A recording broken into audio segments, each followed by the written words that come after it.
Hey, welcome, ladies and gentlemen, to your Fun Fishing Adventures live stream. That's right, my name is Scotty. Y'all know me. Well, okay, maybe some of you know me. Even though there's nobody listening to me, I know somebody knows me. I just don't know who they are yet. So anyway, today we're going to fish this wonderful Fog Bank River. We're going to try to catch us some carp or catfish. If we catch us a bluegill on accident, it might become bait. So hang out with me. Let's see what happens.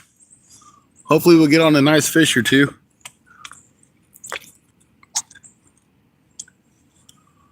All right, we got one awesome person in. Thank you very much for stopping by. I'm getting some hits on that middle rod. Just haven't hooked up with it yet. Got a nice fog bank coming through. The fishing might be really fun and exciting. So don't go nowhere. Nobody's talking. There's one person in here. I'd appreciate it. Hit that thumbs up for me. I'll be right back.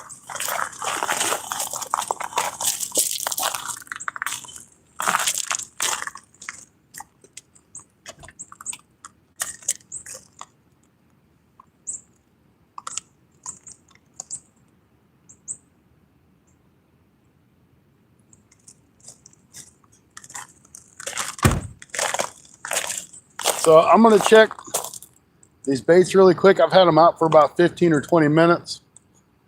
I know this one in the middle keeps getting hit, so there's probably no bait left on that.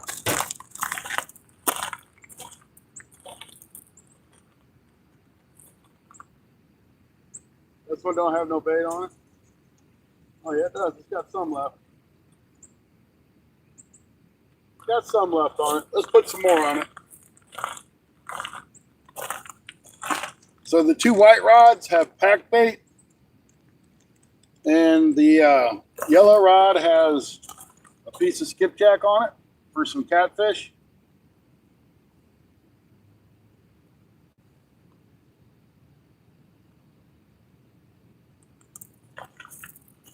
So I do have my rubber boots on because I did forget my net. I may have to go in the water to get some fish. I might lose some fish because of it.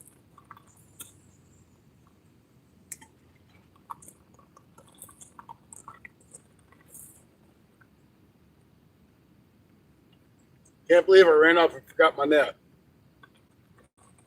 We've had some hits on this one. I'm going to bring it in, and we're going to see if we have anything left.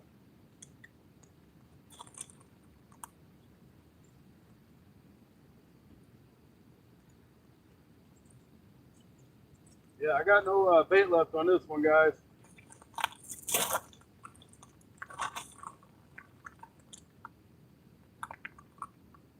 So we're definitely going to rebait this. Just if you guys are curious, I'm using a spring bait holder with the pack bait with some corn on the hook.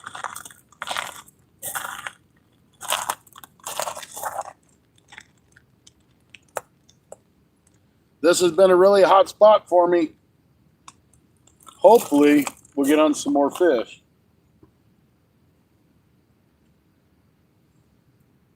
We're going to fish this spot for probably an hour and a half, 2 hours. See if we can get some action.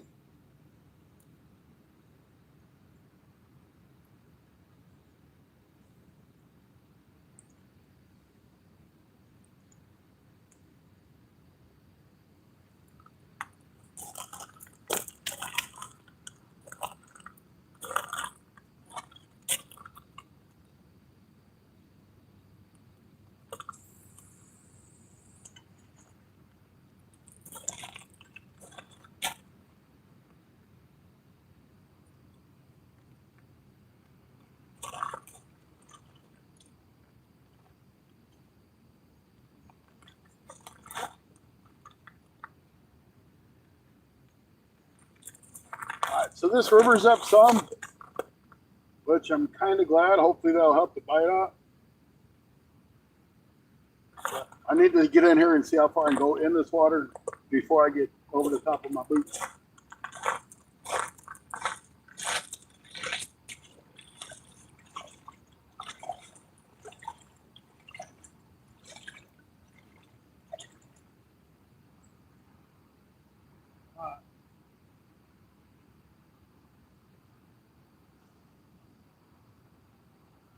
We know I can go this far into the water and be safe.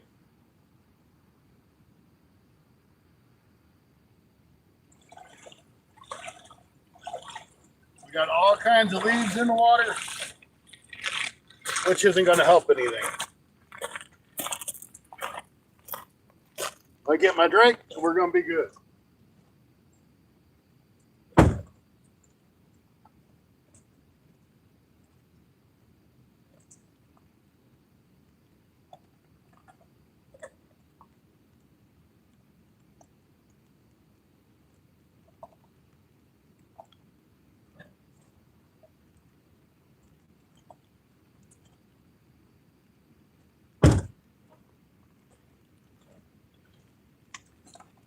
We're going to wait just a little bit before we turn them lights on, just to save the battery.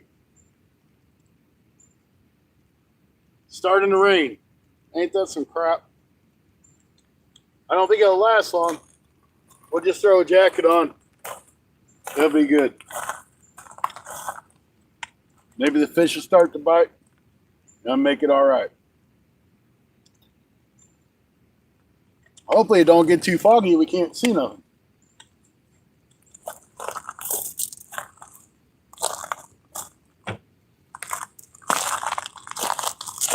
I know G and some of his group might come over here shortly if you haven't made it.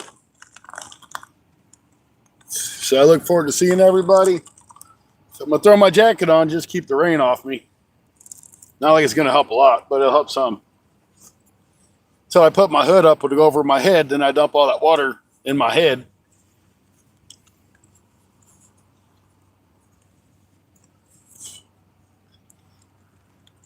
All right. We're good. We're good. We're good. Hello from Germany. Welcome in. How you doing there, Christian? Tony and Joy, how you doing? Great to see you. Thank you very much. Lewis, Chevy 5-Speed, good to see you over here too. Duke City. It's great to see all you guys out here. We got 9 awesome people in with 5 thumbs up. I appreciate everybody. Wasn't trying to ignore anybody, just trying to get everything set up the rest of the way, and you know how it is. Hey, Duke, thank you for the 100, brother. Appreciate it. So for you folks that have just come in, the 2 white rods are set up for carp fishing and has pack bait on it. And the yellow rod on the right-hand side has skipjack on it, and that is all fog that's gone over on the river here. I'm on the Black River in Piedmont, Missouri, United States.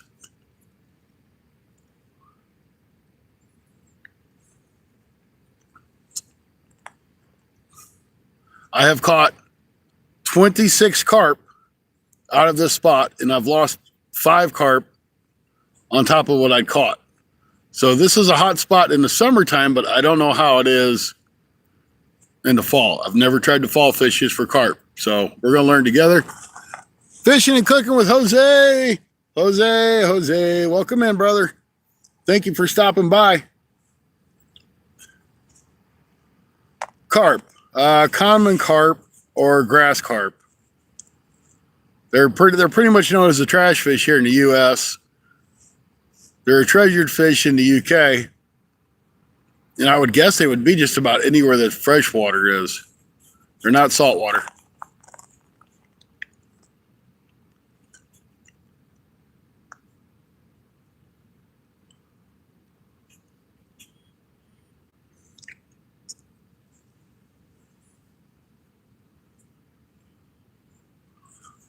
Great people. We just need to see those rods bend over. So if you guys tap which one of them rods that you want to see bend over, it just might happen. I need to put those on all chat, just to make sure we don't lose anybody in the chat. It will freeze up on me. Hey, G's listening to me because I'm listening to G listen to me.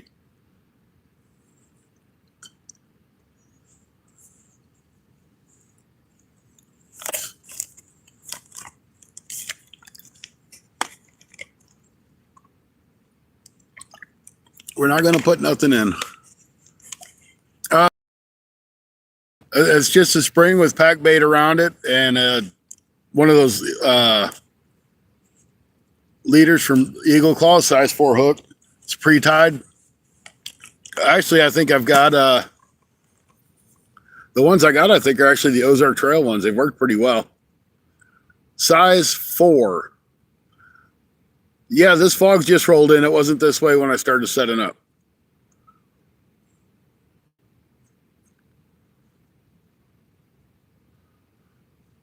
So we may end up with a big fog bank and can't even see the rods. We'll find out.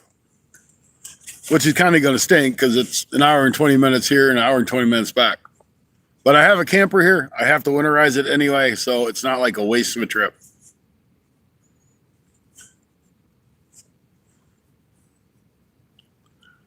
Waiting to see one of these rods bend over. These carp are still got to eat. This water can't be that cold. They're going to shut down yet.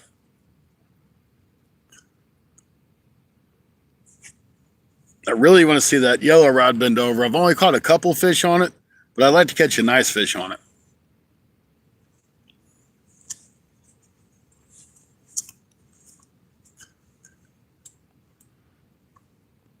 All right, well, I'm going to take G out of my ear because I'm listening to him aggravate the nurses. So, G, if you're listening, I'm not going to listen to you no more. Bye-bye. Okay. That's a lot better for me, too. All right. Pretty soon, we're going to have to turn that light on, and it's a floodlight, so it may make it worse with all the fog. I don't know. We'll have to find out. Only one way to do it is wait for it to get dark and try it. So I don't know which is which. I don't know if the water temperature is colder than the air temperature or if the air temperature is colder than the water temperature. Something is creating the fog. And we all know what can happen with the fog. We could get monsters or zombies or anything come out of this stuff. Hopefully we get some zombie catfish and zombie carp. That's what I'm looking for.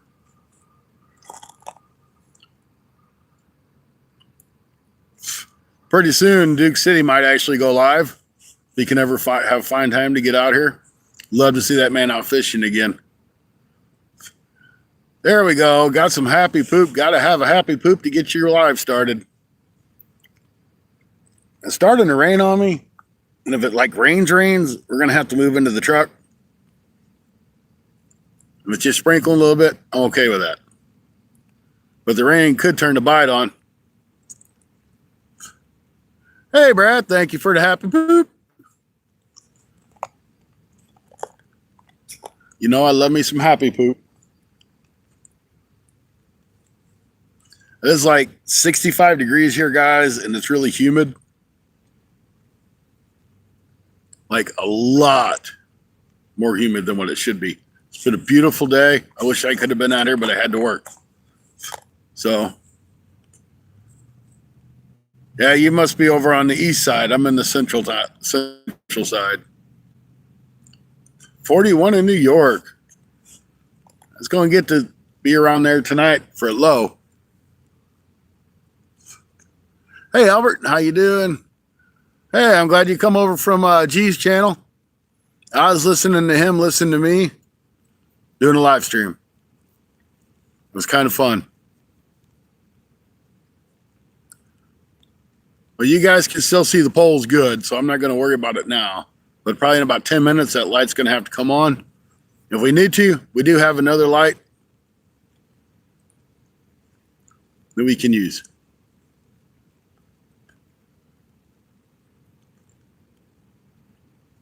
We've got the right catfish rod thrown to the right, and the 2 carp rods are pretty much straight out.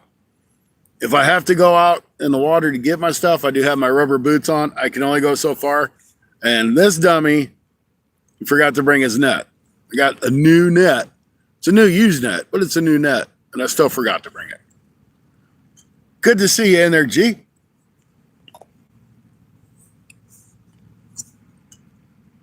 I'm going to take a look at the radar here real quick, guys. And we're going to see what this rain looks like. Because if I don't have to get soaked, I don't really want to get soaked. You know what I mean?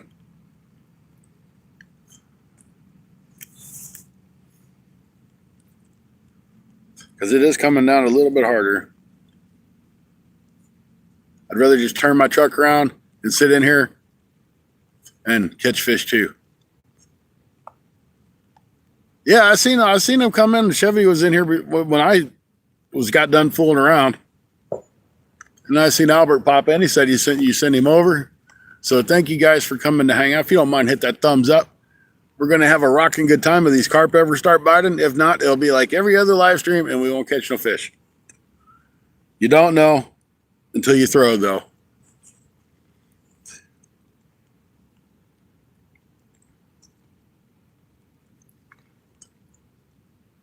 I just heard a fish. Now, see, probably what I'll do later, like, hey, I appreciate you there, Albert. Appreciate the sub. Every sub counts. Every sub helps.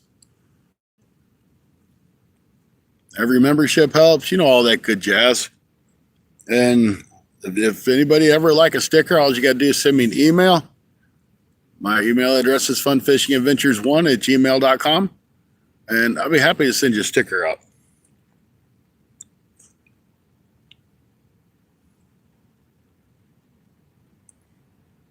I buy stickers to use them, not to let them collect dust on my desk.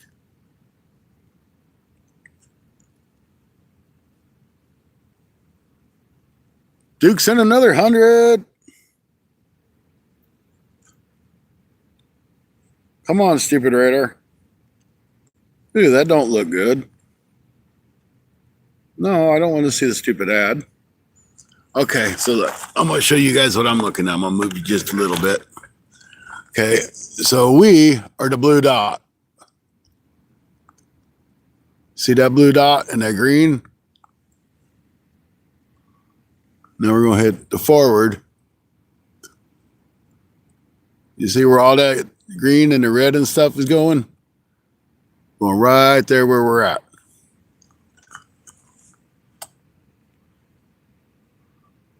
So we might get a little bit harder rain.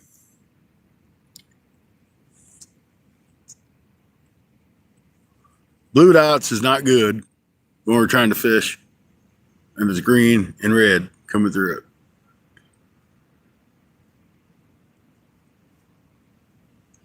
I almost spaced those rods out too far, didn't I? That might be a little bit better. I still want those rods on top of each other. I think it just looks a little bit nicer. I really like to do a side view. That way you can actually see the rods as they bend over. But a lot of people say, well, I can't see you bring the fish in. I can just see the rods bending over. So it is what it is.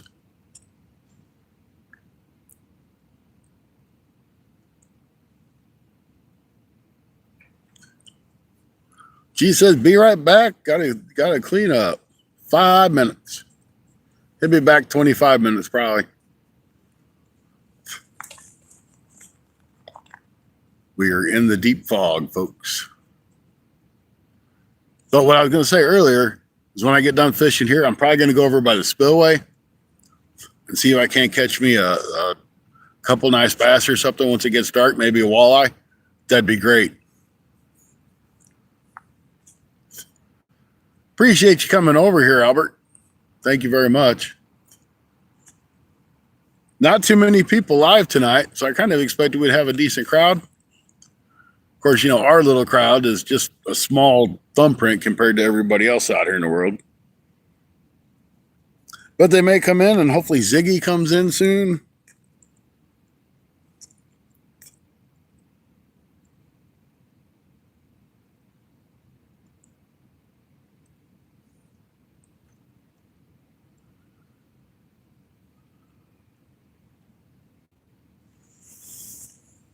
And hopefully one of these rods bend over really quick. You're already back. Well, that was a lot faster than I thought, G. Much faster than what you thought. You guys start having a hard time seeing those rods, please let me know. I'll be more than happy to turn that light on.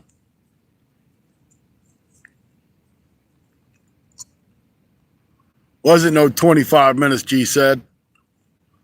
We got 4 people. Man, where the heck did everybody go? That's all right. I don't believe that counter anyway, because in 30 seconds, it might say I have 100 people in here. that thing goes all over the place. I don't want to. I wish they quit trying to force that stupid sticker thing down your throat. See, I know G's here, and I know Duke's here, and Albert's here. So I know we got at least 3 people in. Chevy's probably still hanging out.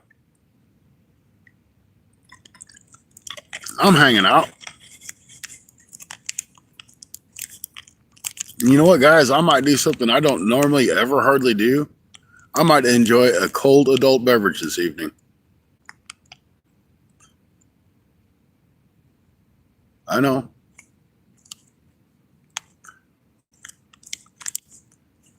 Yeah, I don't pay no mind to that counter because, I mean, I've had to jump from 2 or 3 people up to 30 or 40, and then it'll drop up to 100, then it drops all the way back down to 10.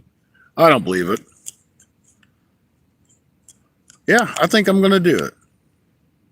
You guys have been my inspiration to have an adult beverage. I think I'm going to do it. They are cold. They just came out of the refrigerator. I got to drink them before they get hot, right? It's 65 degrees out here.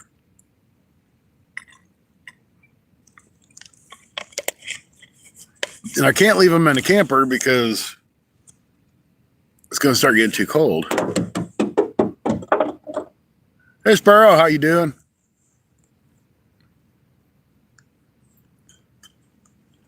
Hey, thanks. It's a little foggy right now.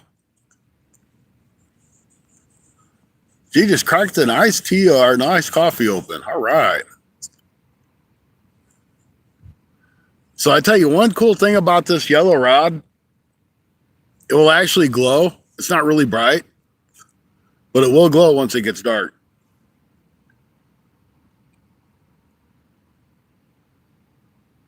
And you know, those other 2 rods, those are just the cheapy Walmart clearance rods. But they work well and they're good for carp. So I ain't going to complain about them.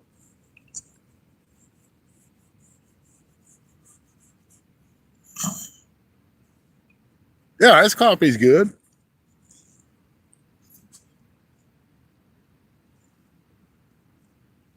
I like coffee pretty much anyway. I don't even mind decaf. Just something about the taste of coffee I really enjoy.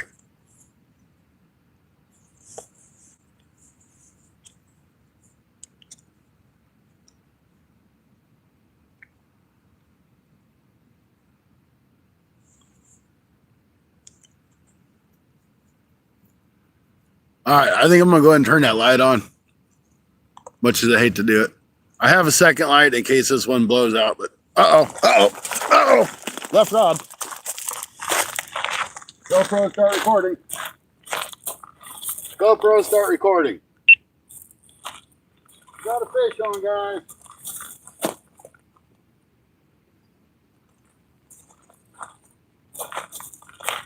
I'm gonna have to turn the light on. Now I'm blinded because I had my face in the light.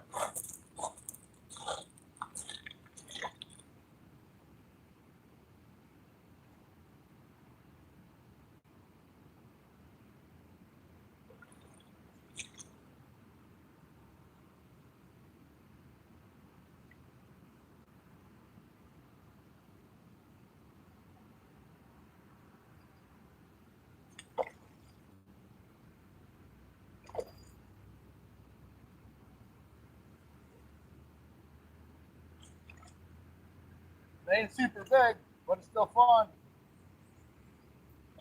All right.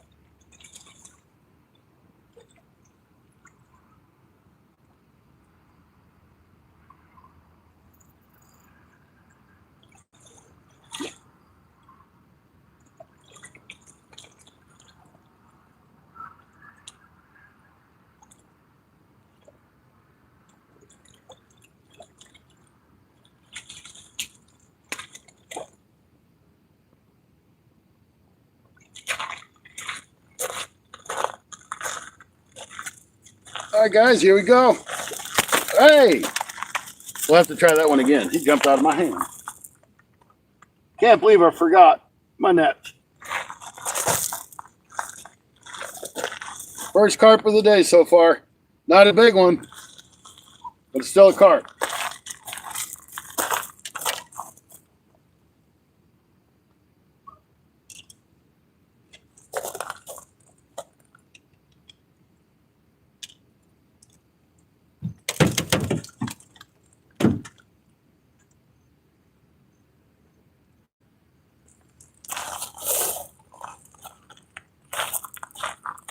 He's cold too, guys. There we go.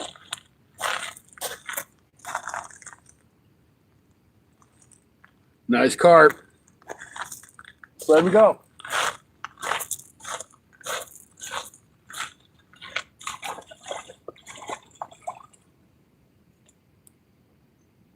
Go that way. That way. Wrong way. There you go. GoPro, stop recording. All right, guys. Let me get baited back up and I'll sit back down with you.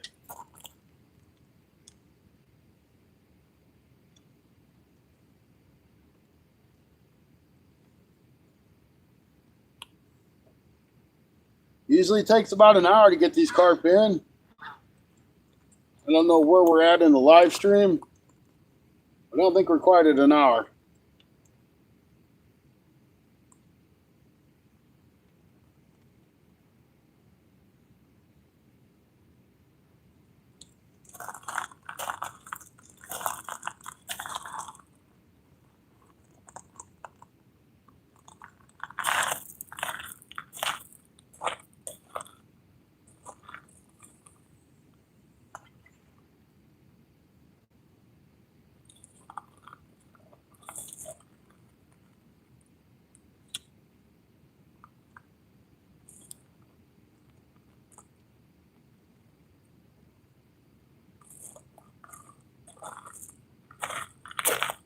All right. I'm gonna wipe my hands off on something. I don't really want to wipe it over my shirt. Normally I wouldn't care.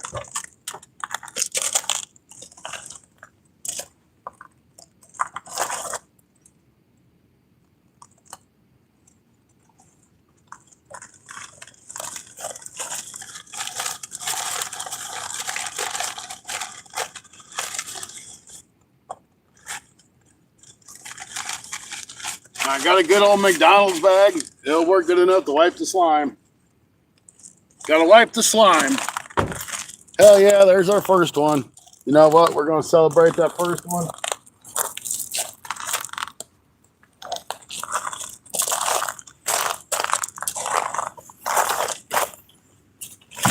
We're gonna celebrate that first one. 26 minutes, Scotty. All right. Yeah, he's fine.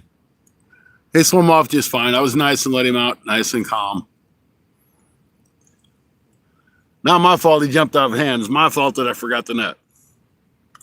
Cheers, everybody.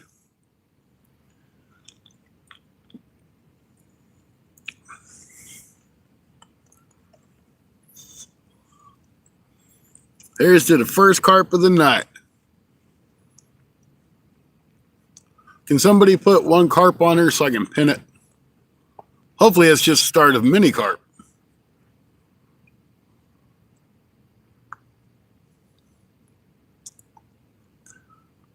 Hey, thanks there, G, for sending out a membership. Cold Creek Billy got it.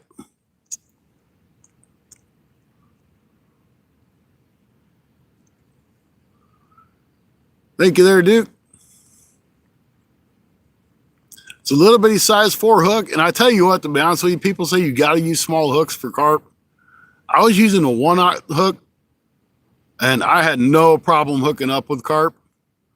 And to be honest with you, I had a lot better hook set with the 1/0. I guess you guys can probably see those rods okay. It's a little bit better there.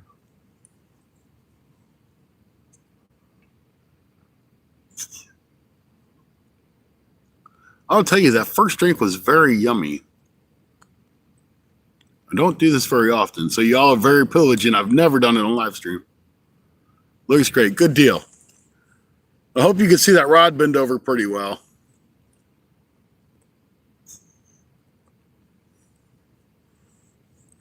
We'll check that middle one here soon, and then we'll check that piece of skipjack. The water's flowing harder than normal than what it had been. It's up a little bit. So it might have pushed the fish down, but then again, it could have pushed the fish from the spillway down here. So we're just going to have to wait and see what happens. That was a baby carp, though. Yeah, I've got the right rod's got a piece of skipjack on it for catfish. I am having a Bud Light that I put in the camper like 3 months ago.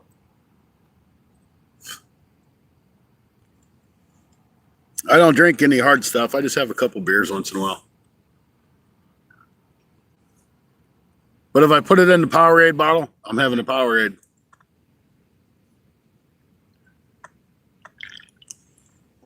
Fat Cat. Hey, Fat Cat. Fat Cat's here. Wicked Weasel, welcome in. We got one carp so far just like 2 minutes ago.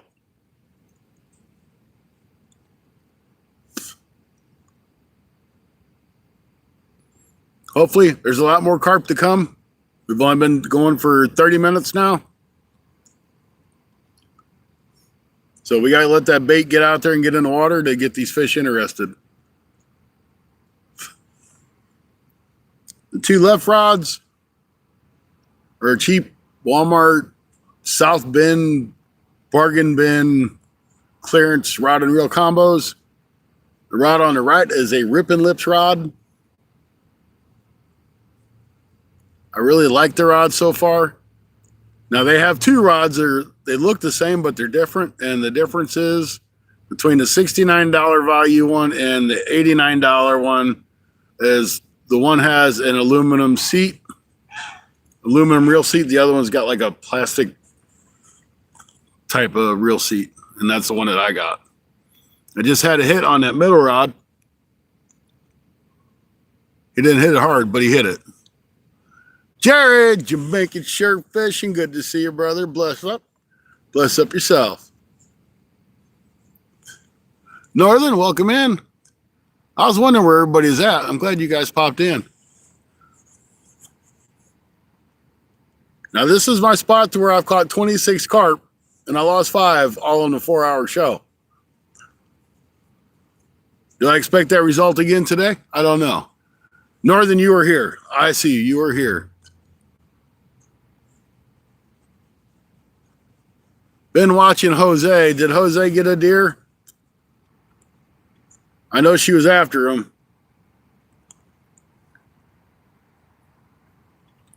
I'm really trying to get her to do the Josie J Outdoors. She's just not budging with that yet. I'm working on it, though.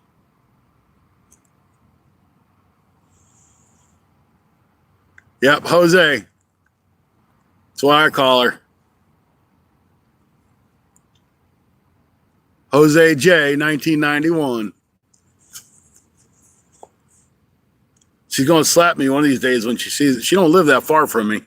We fish the same spots once in a while. She's going to slap me one day. And trust me, she will do it. She is a feisty little thing. Hey, Ziggy. There you are. I was just saying, I hope Ziggy comes in. We got one carp in so far, Ziggy. We just had a hit on the middle rod. Didn't really hit it hard, but he hit it. I'm really hoping to catch a catfish or 2 because we've been doing really well with this pack bait on catching catfish.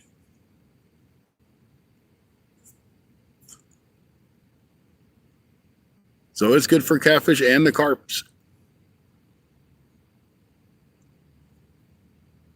And I know y'all can't see it, but everybody that was here before it got dark, there's nothing but a big fog bank on the other side of those rods. I don't know if you can see it if I turn the flashlight on or not.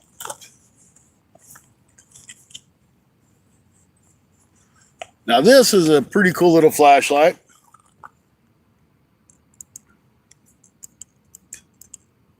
Ooh, I didn't know it had a red feature. So I got the people from Warsun reached out to me and said, hey, send me your name and your address and we'll send you a flashlight. Cool enough.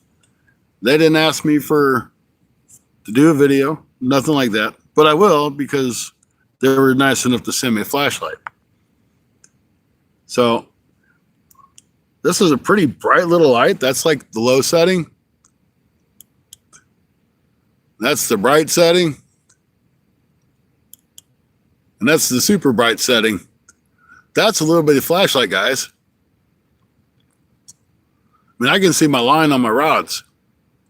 You can see my lines on my rod.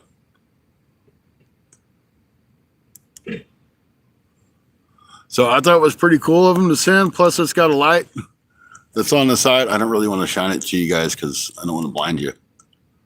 But it's got a lot of powers. I think this thing's got like 1,200 lumens. Maybe it's 800, something like. But it's a bright light. So it was really awesome of them to send me this. This is the T9. I think it's what it is. By Warsun. I will have a discount code. I just haven't dug into them. I seen the email, but I didn't like dig it up because I didn't do a video on it yet. But there'll be I think it's, I don't know what kind of discount. I have to look. But I know I do have a discount code if you want it. And they are on Amazon. I think they're rolling out some of these new ones on Amazon. Hey, Danny, how you doing? Great to see you. We've got one carp in so far. We've only been live for 37 minutes. Hopefully there's more carp to come. I know we got some rain on its way. So we might have to retreat to the truck until the rain's gone. That's all right.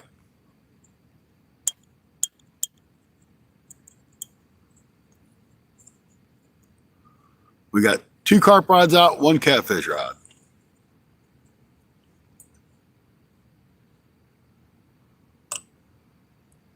I kind of was going to fish the spot that I've been catching them at the past couple times I've been down. But with this water being up, all I did last time was get snagged. So I'm like, I'm not going to do that again. I know I'm snag free over here. So that's where I wanted to be. We're going to give that middle rod a few minutes because we've had a couple taps on it. Might not have any bait left. Then we'll be rocking it out with some more bait, trying to catch some fish with it.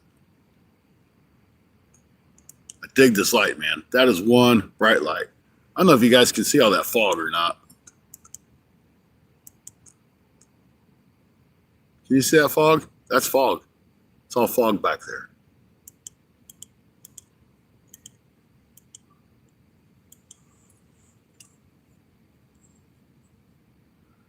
Hey there, Squishmallow. Welcome in.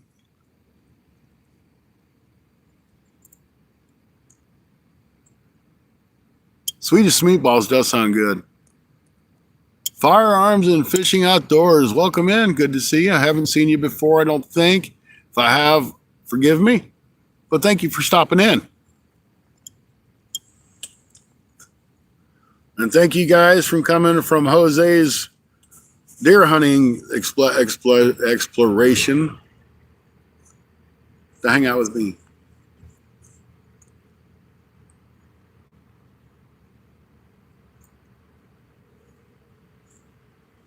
So the goal is to catch some more carp. We've got one.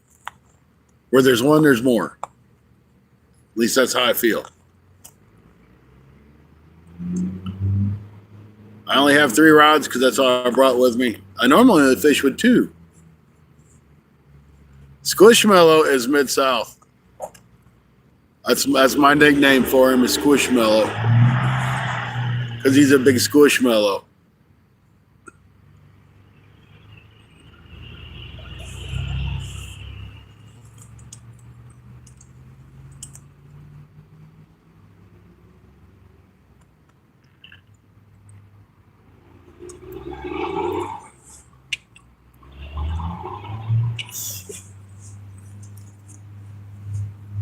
We're rocking out the thumbs up, guys. Thank you. We got 24 already. Not bad for 40 minutes.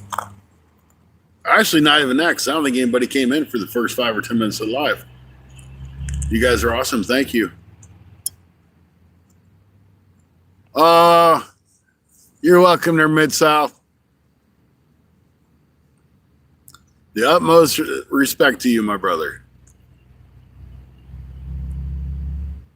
I am kind of excited. I got the news in an article, which hopefully is true, that we'll be getting Academy Sports in our area. So I'll be able to go buy some fishing stuff from there.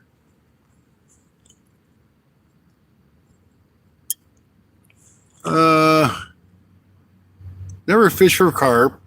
Usually bass fish. Every now and then again, I'll go fish for cats. Well, I will tell you, to be honest with you, I just started carp fishing like 2 months ago, maybe 2.5 months ago, 3 months top. So I've never tried to really fish for them in the fall. So I don't know how well it's going to do. But we got one, so it's a start. And when carp bite, they don't sit there and play with it. They just bend your rod over. So you know when you got one.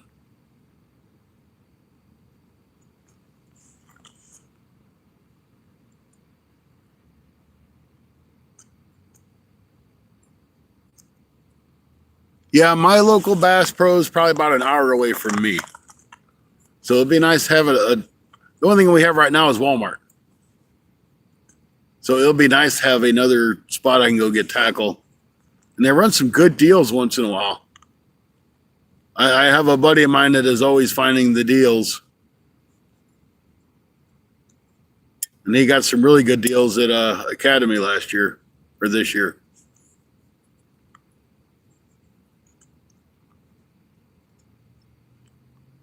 Yeah, Duke, you better get the dishes done.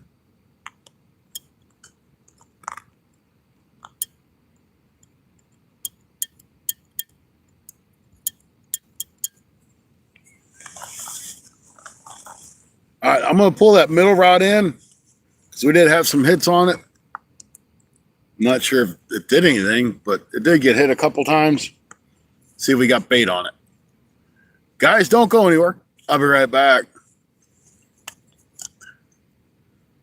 Anything at Walmart is either broken or stolen.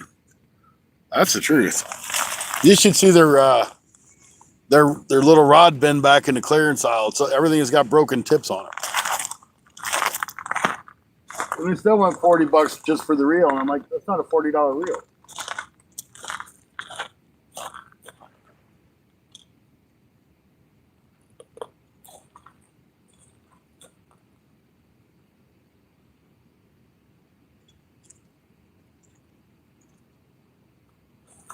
All right, no bait. Time to rebait.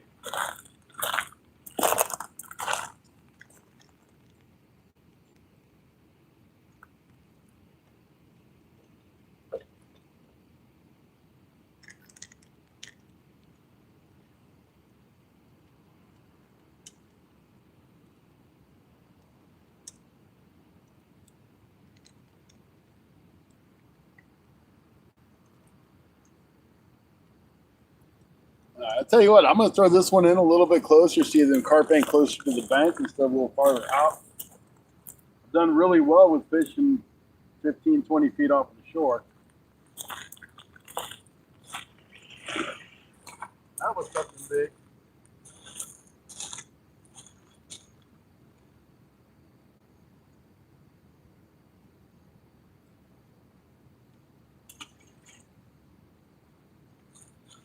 Let's see how we do right there.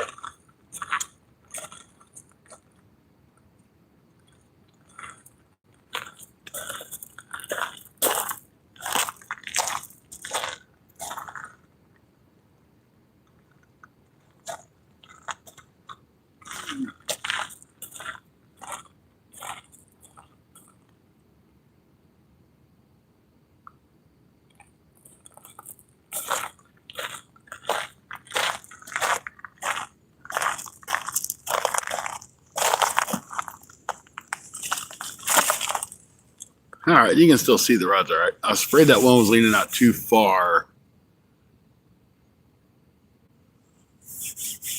Welcome in to everybody. I appreciate y'all coming in.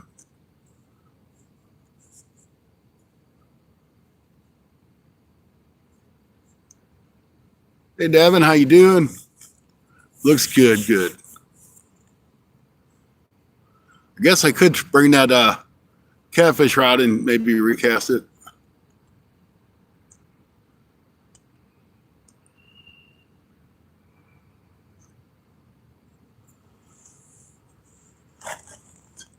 Uh, all right, that's awesome. Danny got a membership on G's channel by who sent that out to it? Oh, Chevy 5-speed.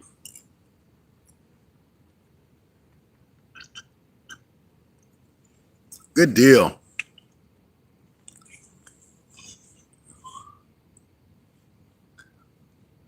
All right, I'm going to check this catfish rod real quick. Might as well.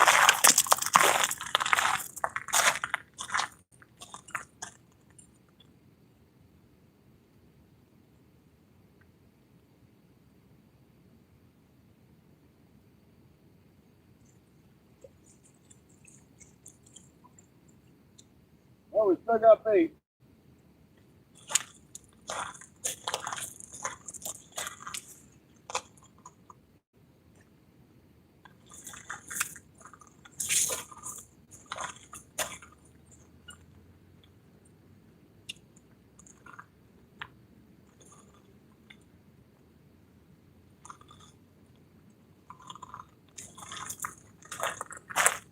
This rod, this yellow rod still cracks a little bit when you throw it. I think it's the epoxy that's in the rod. It just cracks a little bit. I don't think it does any damage to it. I just think it's the epoxy.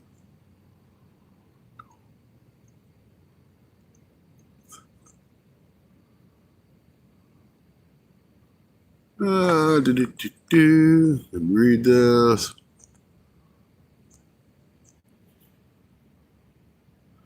Ah, good, good. Glad to hear you're doing okay there, Ziggy.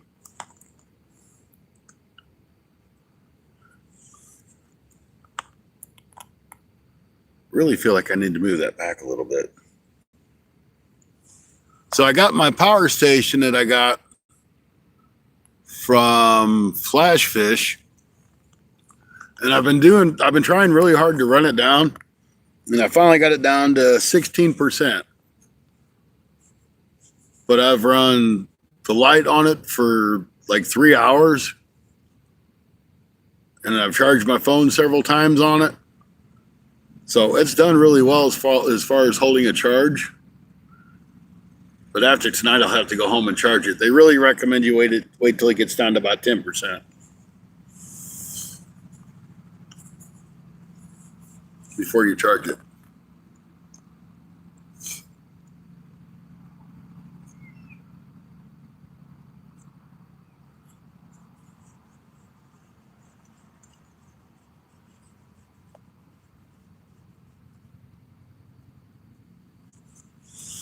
Come on, fishy, bite my line. Come on, fishy, it's about time.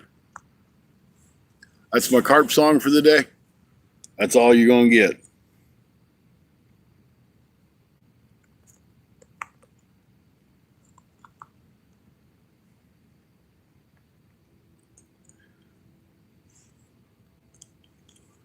It's 62 muggy degrees here right now.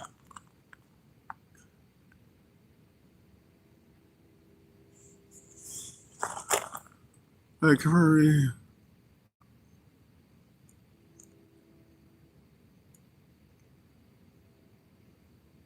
Well, that'd be good for Pops to come. I know you've been looking forward to it. I heard you talking about it a couple times. Let me bring this battery back just a little bit so I can move this camera. Because I think if I bring you guys back a little more, you'll have a little better picture on those rods. I'll have to readjust it.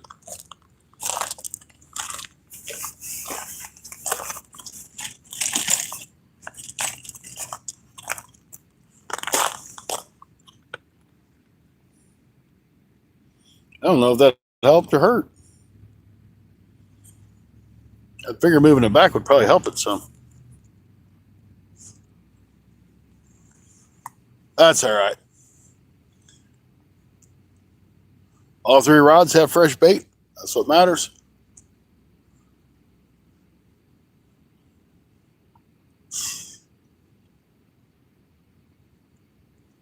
Now it's just time to play the waiting game.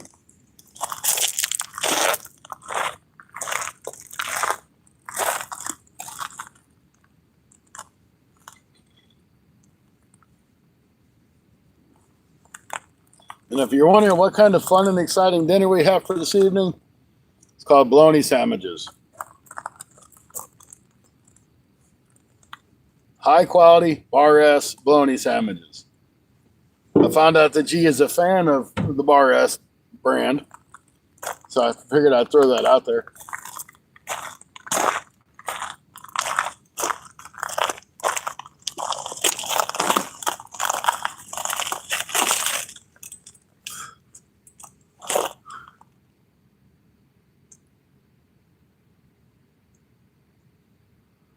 Come on, fish. That's my friend Spam Risk.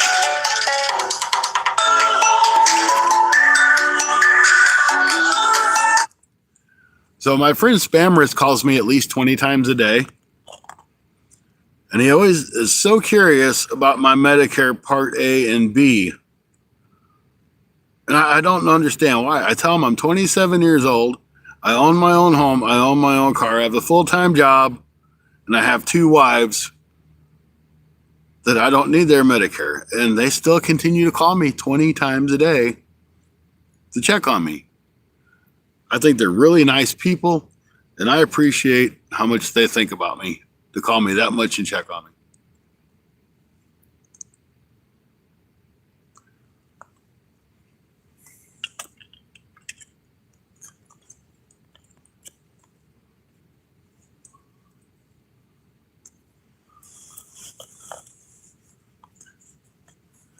Yeah, I think it's very thoughtful of them there, Duke.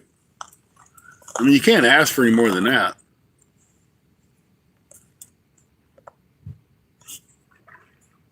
There's a bunch of fish up close to the bank. That sounds like another nice size fish.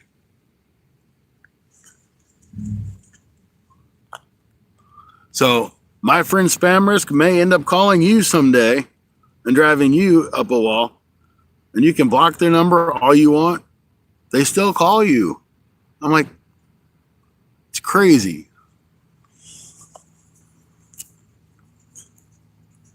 And believe it or not, as cold as it's been, I still got bugs surrounding my lights.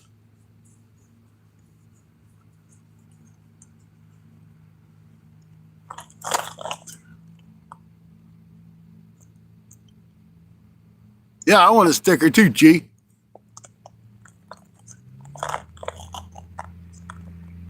Oh, I do. I block every single number. Then I delete the number.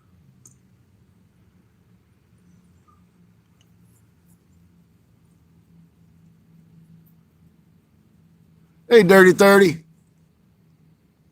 I wish they'd go back to the regular channel names instead of the stupid handles.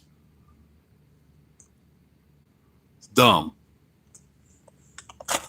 It's really dumb.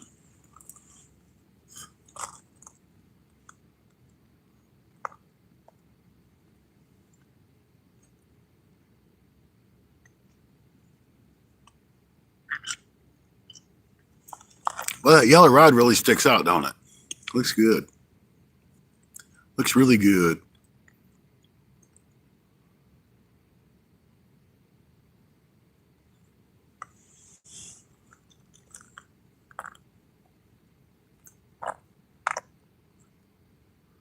I'll tell you what, I do not like wearing these boots.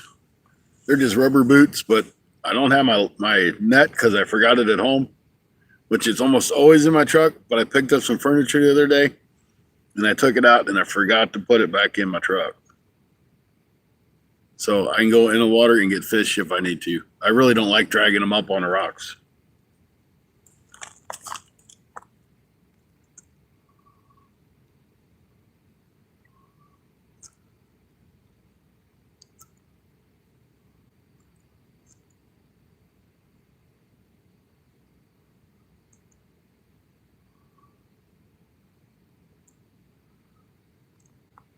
Hey Ziggy, if you want some stickers, shoot me your address over.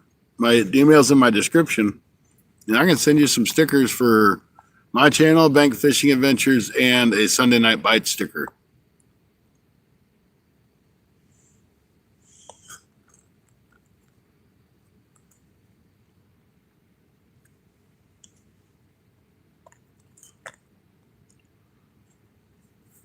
Matter of fact, G should be getting his stuff here any day, I'd imagine.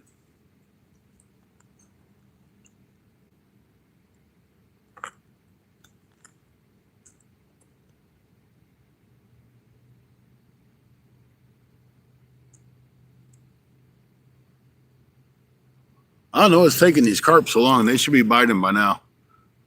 Them bait's been in the water for an hour.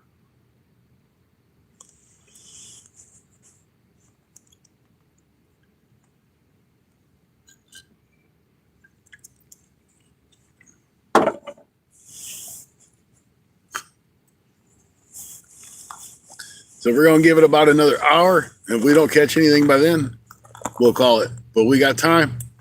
We got nothing but time. I ain't got nothing to do until tomorrow when I winterize the camper.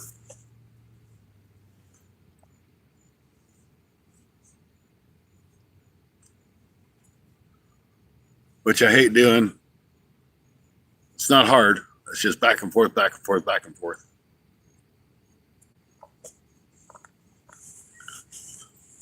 So, and just for reference, the one carp we've caught so far has been on the left rod. And just my experience so far, it seems like once you catch fish on one rod, that is like the primary rod that you're going to catch fish on. So I expect the next one to be on the left rod. I've got 2 hits on the middle rod and none on the right rod.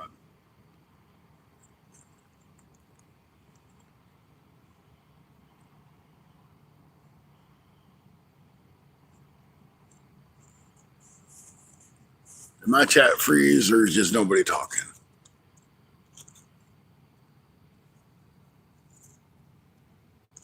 Just nobody talking. Okay, fair enough. Well, we do got 13 awesome people in, and we're up to 29 thumbs up. See if we can't get up to 35 before too long.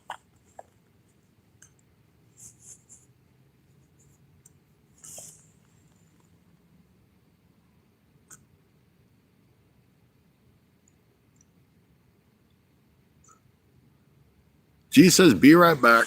All right. G be back in about 25 minutes, folks. But the important thing is he's still watching, or at least listening. Ain't much of a fishing show so far.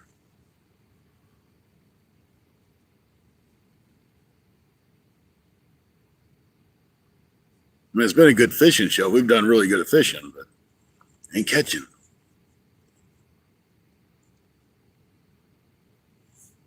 My buddy Matt was in here. He'd probably say it's only like a 2-star day. That's why the fishing's slow. And it's not the correct moon phase.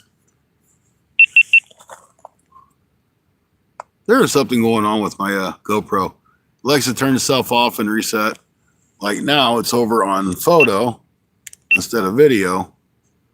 So that fish I caught earlier that I did a GoPro record on, might not even got it. Oh well. It happens.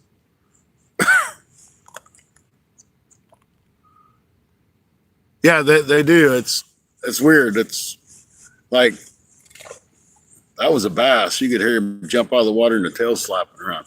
We don't have Asian carp in here, so I know it wasn't an Asian carp. It could have been a buffalo, maybe. There are buffalo in here, and I've caught a lot of buffalo on pack bait.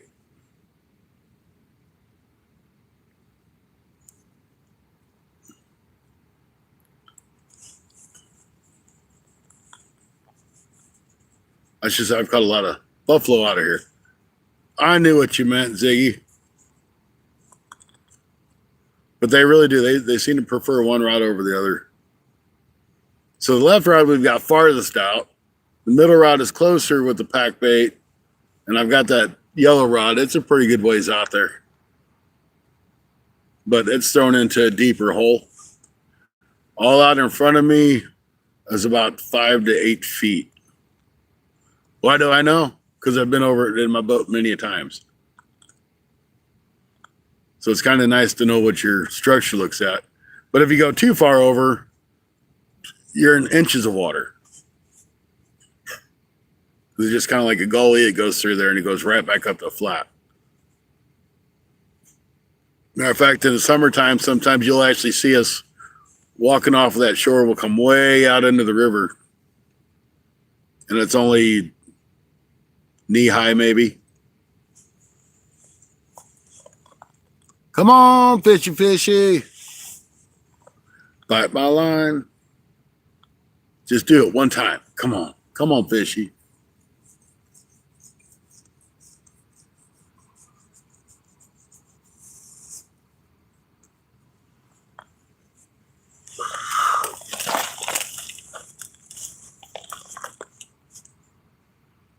I'm really getting tired of waiting for them, to be honest with you. They should have done a bit. I'm hoping in the morning I'm supposed to meet up with my buddy Matt, and we're going to come over here and we're going to do some walleye fishing and some bass fishing. So I'm hoping we get on a couple of nice fish.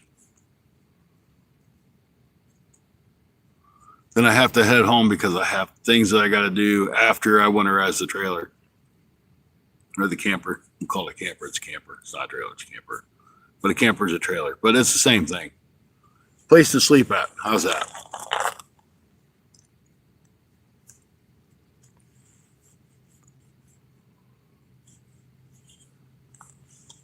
Six awesome people still. Cool. Cool.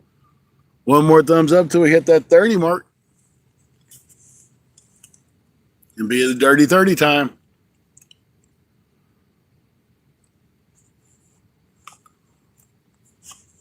I'm sure old Bank Fishing Adventures is probably in the background somewhere. He's at work. So you may at least have it turned on. He'll probably pop in when he goes on lunch break. But it should be fairly soon.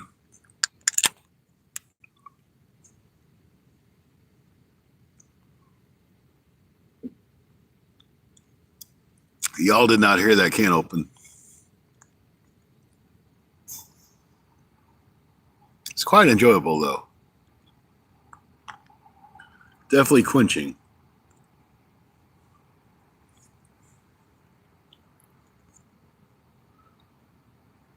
So, you know, it's really hard to do. Uh-oh. Did you guys see that? Did you see that middle rod? Did you see that middle rod? It went forward. That kind of almost looked like a catfish kind of bite, though. We'll see what happens with that middle rod. Keep an eye on it. It may not do nothing else.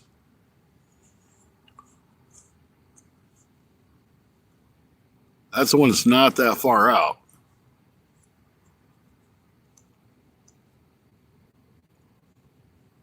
Well, heck yeah. Everybody loves him some Stacy. I mean, he's not as good as a Squishmallow, but everybody loves some Stacy.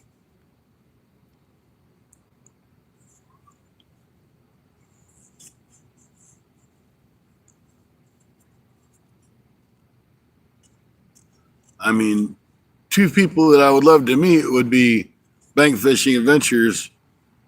And, well, I got to meet the other one. It's my Squishmallow Mikey at Fishing the Mid-South.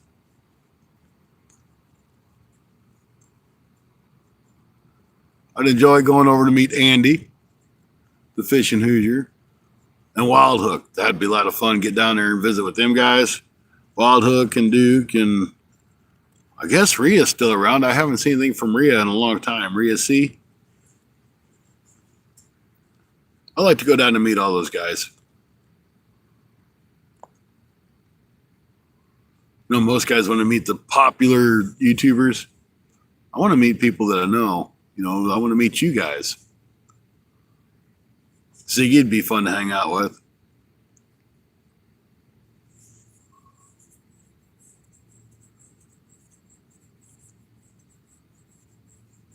Of course, I already know Josie J. She's all right. Yeah, it'd be cool to come down and meet you guys. It's a long trip down there, though. It's like 16 hours. I looked it up once.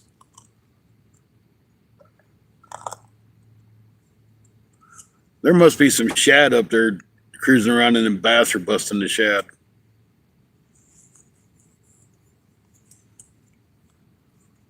No, I didn't winterize it. I had to do it this weekend. I talked about it earlier this week, but this is the only chance I've had to get down to do it.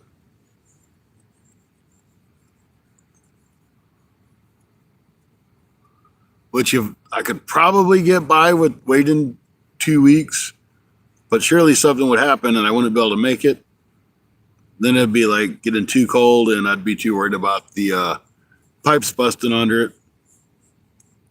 Because that ground's going to cool off. We got some Arctic blast coming down. A lot of places are going to get snow. Going to get colder right around Thanksgiving, which has been really nice so far this year.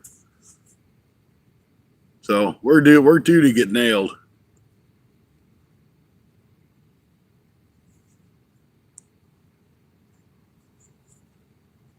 I went to the Walmart and picked up the stuff yesterday for it.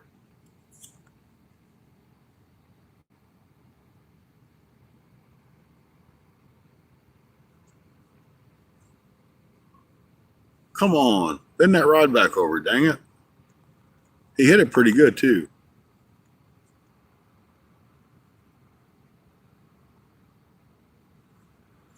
He just moved it again. Of course, I guess that could be crap flowing down the river. It's in that line. I mean, that is a possibility because the water is running a little bit faster than normal.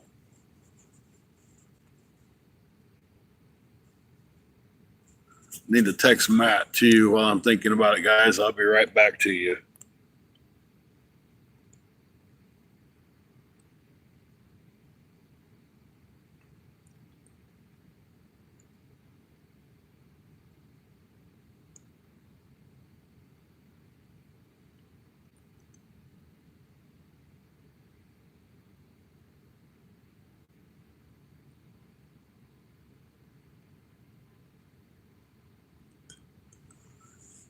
I sent him a message. So we still on for tomorrow morning?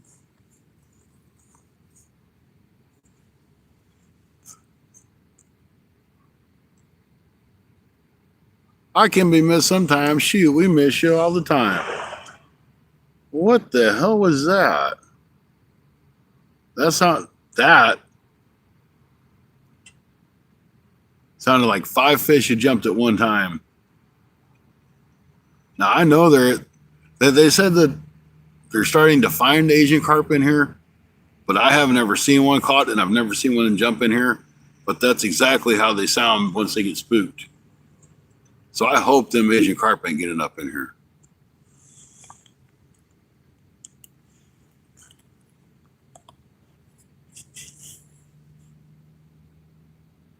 That's the last thing this river needs. Them Asian carp get in here and they're going to destroy this river system.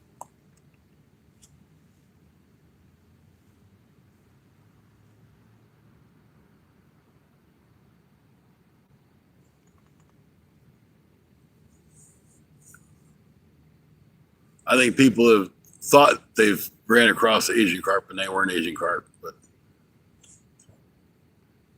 I don't know. I didn't see them. I just know I don't want them here.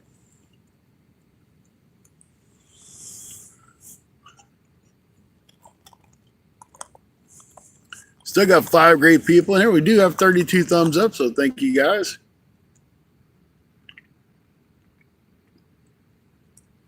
I'm going to reel that middle rod in here in a minute.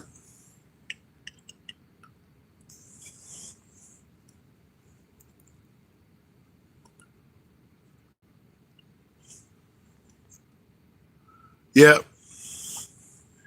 Really hard to start fixing pipes unless you go through and put all new PEX pipe through it. And that ain't worth the headache. I'll spend $20 on RV antifreeze and just do it.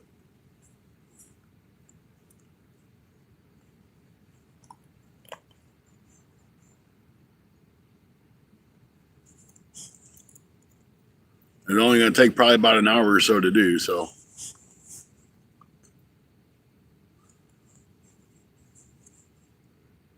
I guess the old YouTube feed's not pushing me out. It's funny. I mean, YouTube will sit there and push the crap out of you for a couple days and then drop you like a pancake. I don't understand why they do, but they do.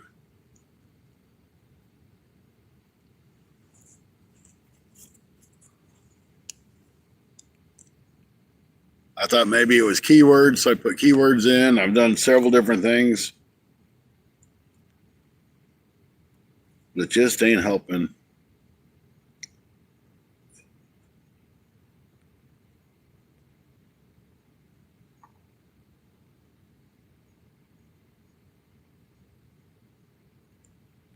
Okay, Matt says we're still on if we go early while his wife's sleeping.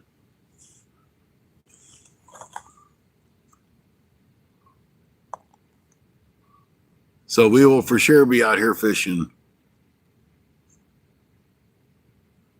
Either giant fish, yep. There's some nice fish in here. This river doesn't have blue cats, at least not this far. Bill Reddick Outdoors, welcome in. Great to see you, brother. Hope things are well down there in your world. I haven't seen you post anything. I don't know if you're getting, if you're posting stuff. I'm not getting notifications, but it's been a little bit since I've seen you post anything.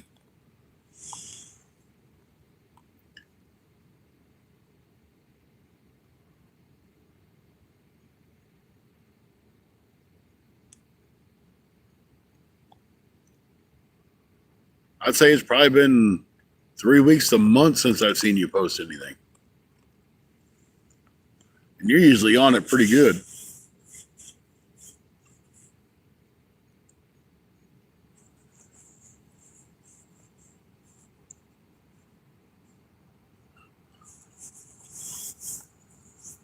Now, I might do a short live tomorrow. We'll see. If I do, it'll only be like an hour, hour and a half. You showing 33? There's 33 people in here. Posting now. All right. Well, I'll keep an eye out, Bill, so I can make sure I catch it for you. And guys, if you want to support your YouTubers, watch the ads. That's how we get paid.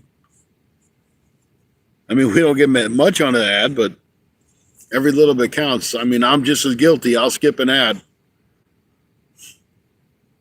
But that's how we get money.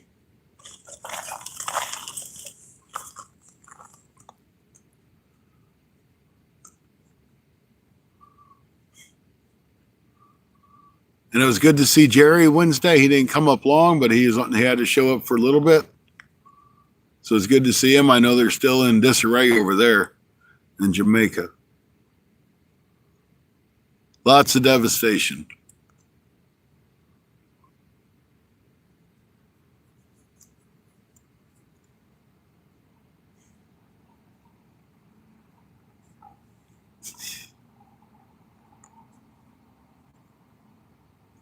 Oh, you're talking about 32 thumbs, 33 thumbs up. Sorry, I wasn't thinking.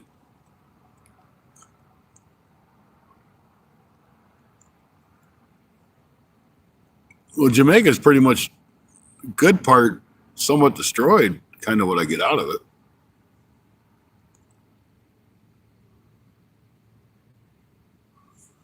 When Melissa went through, she did a ton of damage. Still no power, no internet, no water. It's going to take a long time for him to get that stuff back up.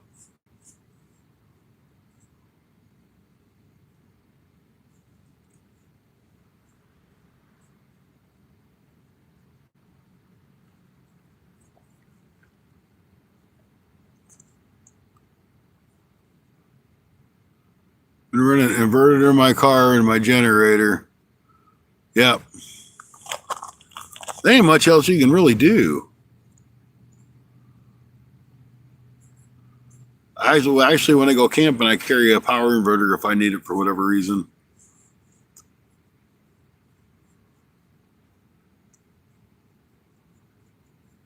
I just know there's a lot of devastation over there, and a lot of people got to rebuild or try to rebuild.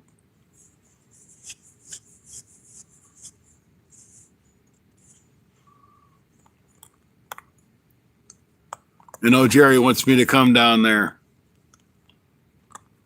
I'll get whisked away by the hurricanes.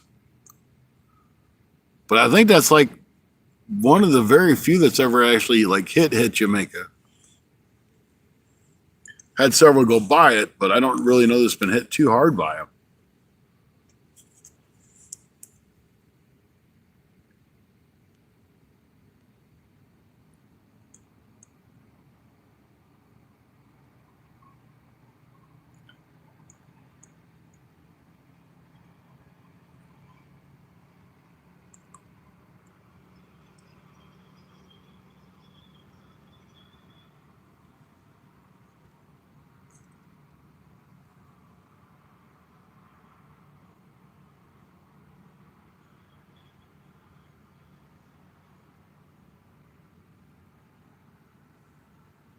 These fish ain't cooperating. Starlink's your buddy right now, I bet. As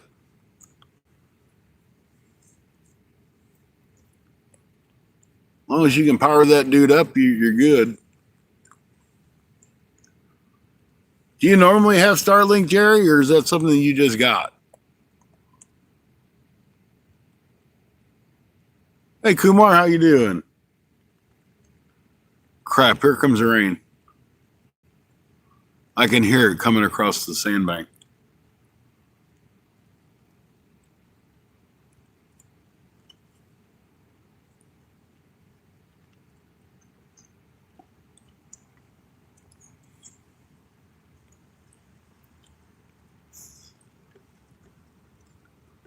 I told you it'd be 25 minutes before G got back.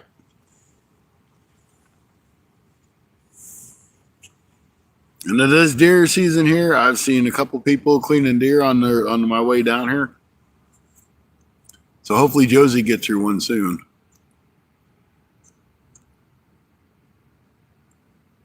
All right. Yeah, I was just kind of curious on what you guys had for internet over there. Because it's like sometimes you got a really good signal and sometimes you don't. So I didn't know if that was like just a normal service provider or if you had Starlink.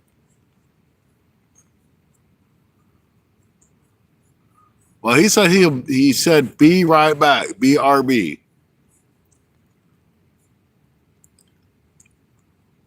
didn't say BRB in 25 minutes. I said the 25 minutes. I know how he is. Small Water Charters, how you doing? Good to see you.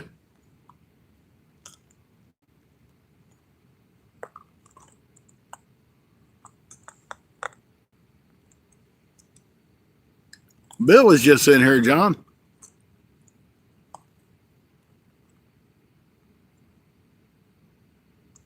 There he is.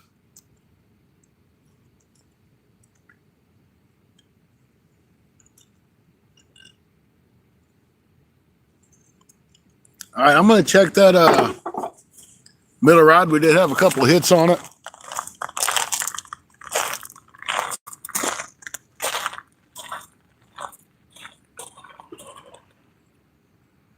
Man, that sounds an awful lot like flipping Asian carp.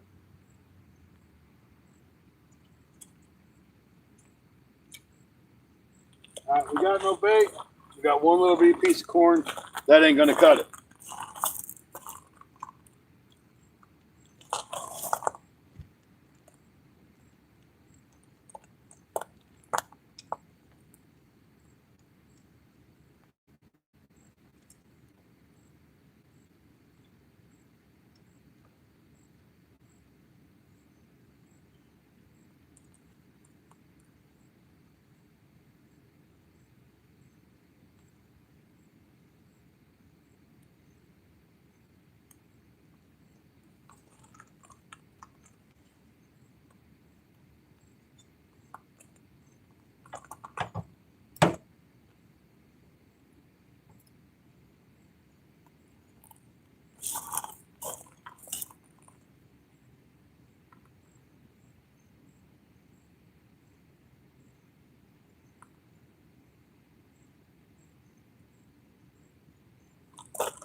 Good to go again.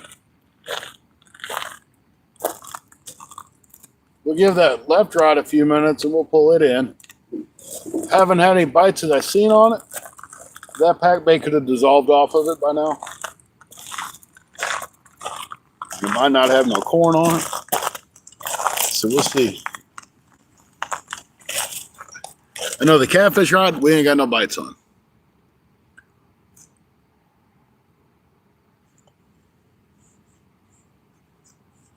Yeah, stealing the bait. Well, that pack bait, I mean, it's designed to break down. But he did hit it a couple times, and he probably just knocked it loose and ate all the pack bait. But they know the pack bait's there, so they could just be hanging out there in that area, and they'll come back and get it.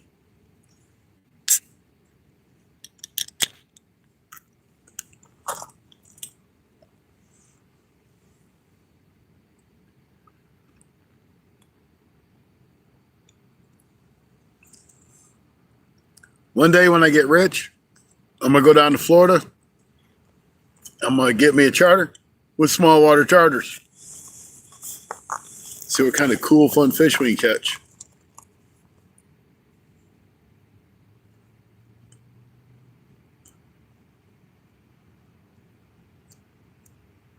It's okay, G. I just giving you trouble. I'm like, see, I knew it was going to be 25 minutes.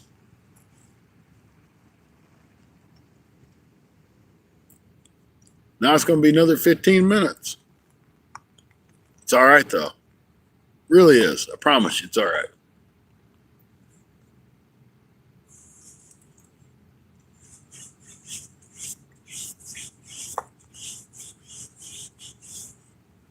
I know next time I go to Florida, I ain't flying, though.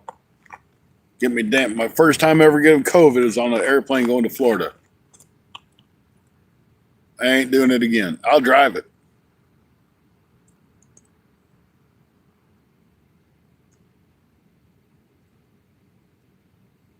Hey, that's great, G. Talk to your sis. I ain't going nowhere. It's all right. I ain't going nowhere for another 35, 40 minutes. If we don't catch no carp, I'm going to move.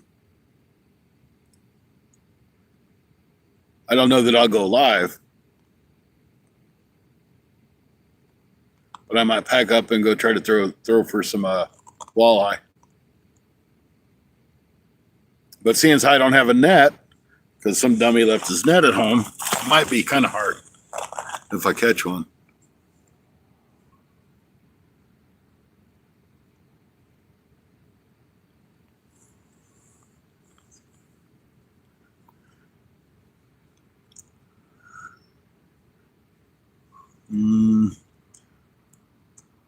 Hey, Danny. Good to see you're still in here. I really enjoyed the airplane ride, to be honest with you. I thought it was fun. I enjoyed seeing... Yeah, there's walleye in here. But anyway, back to the airplane before I get sidetracked. I enjoyed getting up in the air. I enjoyed being above the clouds and looking down. I enjoyed seeing all the lakes and the rivers. Of course, I don't know what they were, but I enjoyed them anyway. But I didn't like the airports. I didn't like having to get a rental car.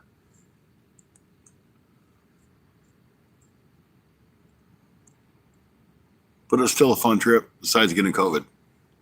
Now, anyway, back to the walleye thing. Many years ago, walleye were native to this water. And for some reason, I don't know if they got fished out, they moved out, whatever happened. And then the conservation stepped in and started stocking walleye many years ago. So you can catch them here. You're not going to catch you're not going to get in a school of them. But once in a while, you'll catch one or two here and there up around the wing walls. It took me 3 years to catch a walleye. Then I turned around and caught I caught one 2 days in a row. So a total of 2 in 2 days. But it was really cool because my buddy Matt was with me, and he's the guy that I always come down here and walleye fish with. And he's always like, man, I hope I'm here with you the time that you finally catch a walleye. Because I've always called them unicorns because they never existed because I could never catch one. So I actually have a video out there with it. It says something like, do you believe in unicorns or something like that? It's from a couple months back if you want to check it out. But it was really fun to catch. I'm glad my buddy Matt was here with me when I did catch it. I caught him on a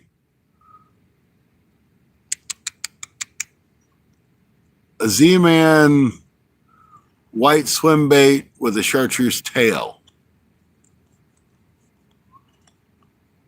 I had actually bumped across a rock because I felt it, and he was sitting on the other side of that rock, and when that bait dropped back down in the water, he nailed it.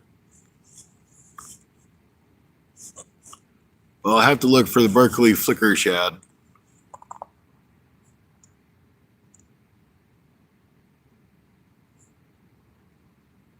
My buddy Matt is like big into walleye fishing and moon phases and star days.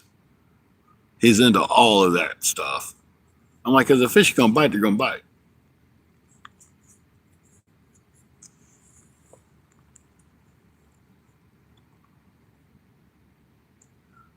But you'll see him on the channel here and there. I have a nice smallmouth video that me and him went out and did. But to be honest with you, I haven't had time to go through 7 hours or 6 hours of a smallmouth and smallmouth fishing in the video. Just haven't had time to do it. I think it's going to be one of those videos that I cut and make 4 or 5 videos out of one trip. My glasses are really dirty, so it's kind of hard to read. And I just naturally have a hard time talking, so.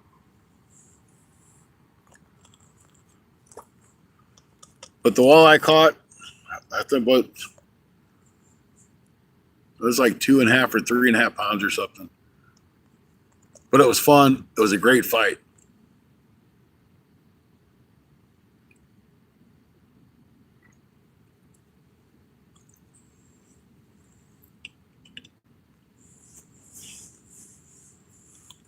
So we're going to go for about another 30 minutes. I really can't believe how bad the carp fishing is here.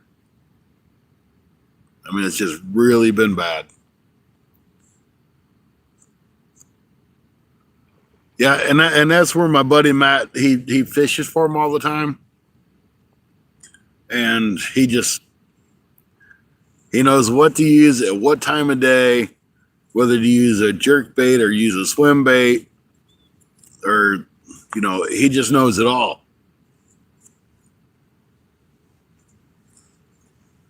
I can't say he knows it all, but he knows way more than I do about catching walleye. He's very intelligent, but he's been fishing this area all his life. So it's kind of like Anthony J. He fishes at, all those spillways all the time. So he knows them. He knows what time of the year the fish are going to be there, what they're going to bite on. He knows if they're going to be at Barkley Dam or Kentucky Dam or the Ohio Dam. And he knows what they're going to bite on. Just when you fish a place enough, you know what's going on. I really want to get some underspins and throw some underspins. I haven't really ever tried those. But I just look at the price I'm at the store and I'm like, do I really want to pay that and lose it?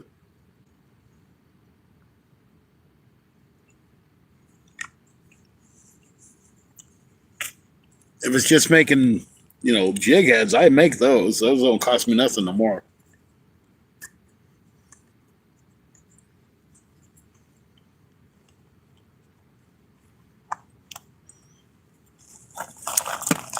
I should say it don't cost me nothing no more, but so far this cost me about $500. But I'll never have to worry about buying jig heads anymore.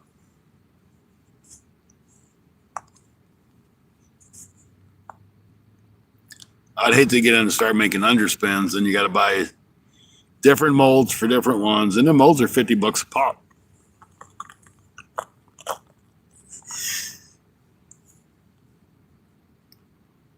But I watched Spencer on River Certified, and that's what he uses. He catches crap out of them.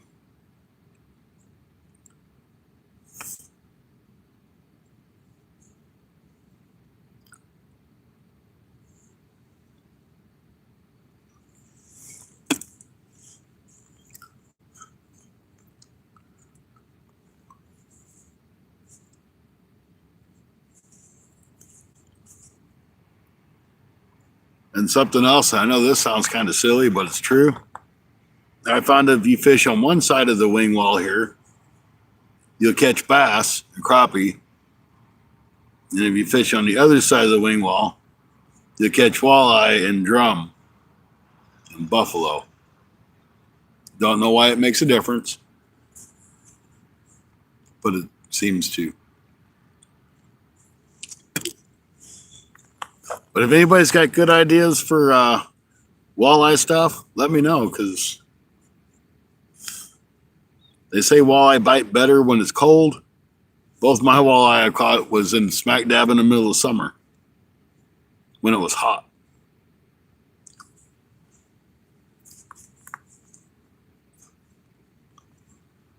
I will say pretty much right in this area where I'm at. I guess I was down a little farther. I was out in the boat. We were walleye fishing, and I caught my personal best flathead of 14 and a half pounds, which isn't big for a flathead, but it's my personal best. It was like December 23rd or December 28th. It was right before or right after Christmas. The water was cold. Then I turned around and caught another small one, probably about 3 pounds the same day. I'm like, everybody says flatheads don't bite when it's cold. I guess if you put a bait right in front of somebody's face and they're hungry, they're going to eat it.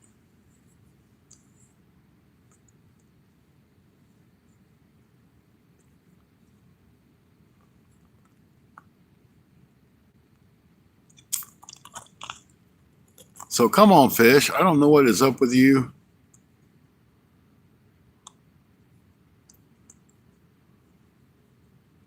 Surely all the carp didn't just like disappear. And that catfish rod even got a bump.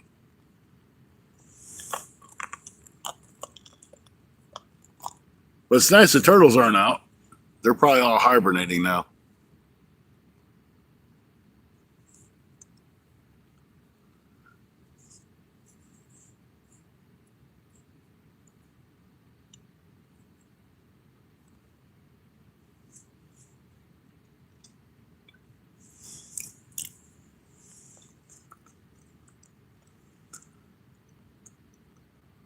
You never seen a walleye? Go back and look at that video.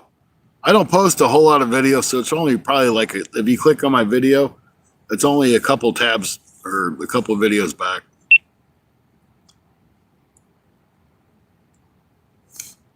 Stupid GoPro. I didn't say to do anything. It beeped at me. At least it's staying on. It wouldn't even stay on before.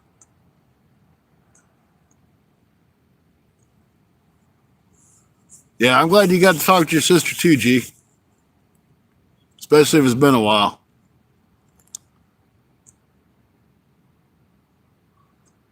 You know, Chevy, I do a lot of my fishing during the day. But then again, you got to figure it's only my time. I'm Central Time. It's only 6:30. You know, a month ago, it was daylight.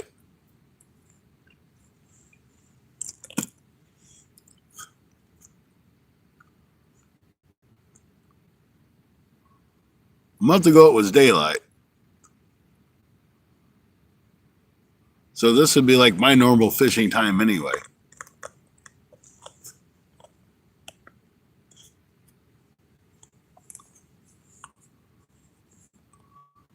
I don't, like in the summertime, I don't fish late because I get up early to go to work. So I'm usually home in bed by like 10 or 11 at the latest. So I don't like to do any like night fishing.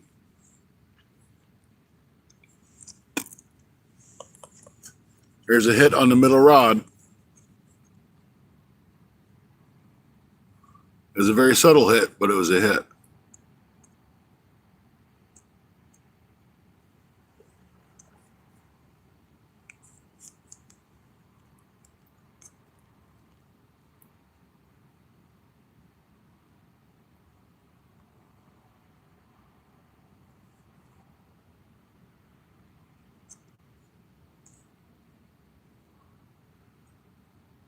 This is where I'm going to probably open a can of worms on that one, Chevy 5-speed. I don't mind the guys that bow fish. I know I'm going to get myself in trouble here, but I've seen it so many times. But it's the guys that just shoot fish because it's a sport to do it. They don't harvest the fish. They throw them up on the bank. And they just kill a lot of fish unnecessarily. And that's what I got to say about it. I'm not condoning it. I'm not mad because everybody's got their right to do what they want.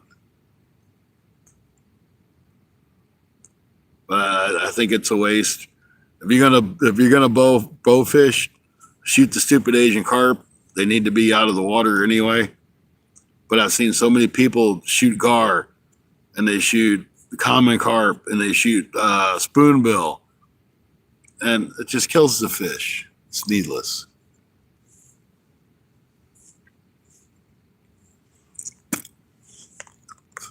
Buffalo, I've seen them all. They'll sit there and they'll shoot them, and they throw them up on the bank in a big pile to say, "This is what I got tonight."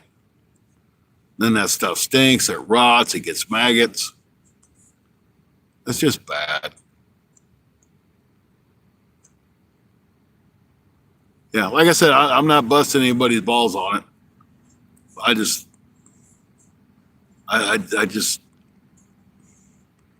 have really mixed feelings on it. It'd be different if you were shooting fish and harvesting fish, but to get them and throw them on the bank. And there's some guys that do it, and there's some guys that don't. So it's not everybody does the same thing. Yeah, he's out there stealing my bait again.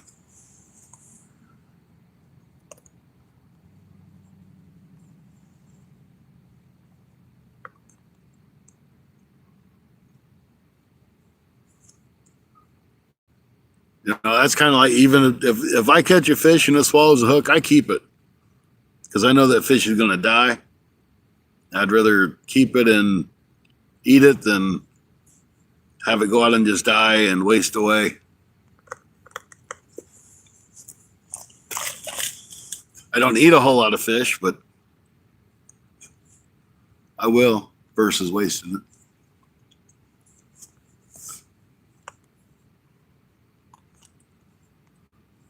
So, G, did you have a good talk with your sister?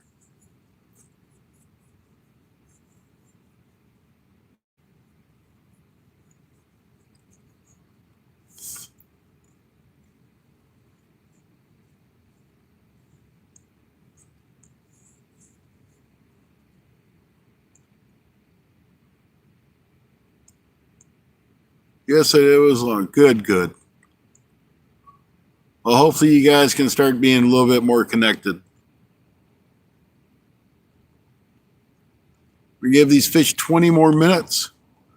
I just don't think they're going to bite. I don't know if this cold front's got them shut down, or the warm, or the up and the down.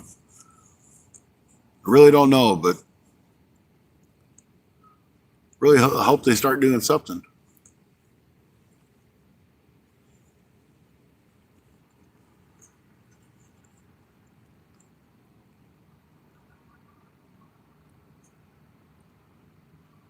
Because we should have had 4 or 5 carp by now, being normal.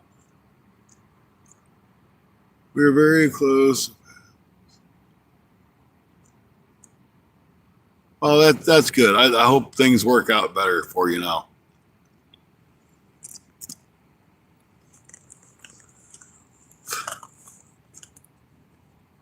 I know, like me, I'm going through some major life changing events, which is going to limit my fishing and my live streams, but I'm gonna still get out as I can.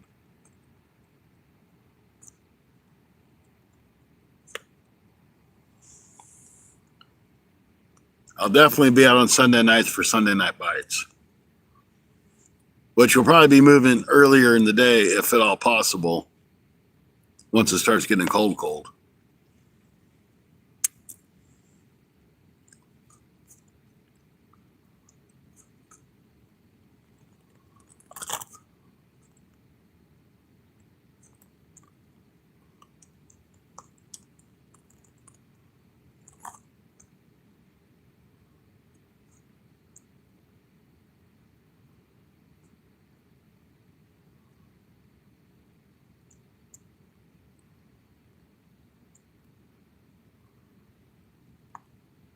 You know, as far as me, what I got going on, I don't care to share with you guys.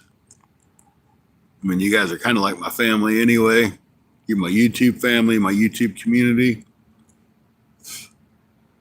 I dated a gal a long time ago, and we'd get back together years later, and then off and on, and it's pretty much decided that it's time to be on. And she's got kids. My kids are all grown up. She's got younger kids. So it's time for me to start trying to be in their life more. And their dad has passed away due to his own actions.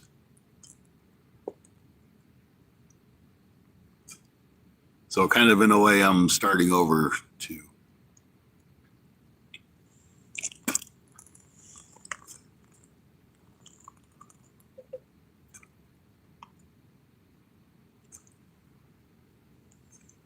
I appreciate it there, G. So I really haven't shared that with anybody except for you guys at this point. So I'll be focusing more on the kids, and a little bit less on YouTube, but I'll still be out here.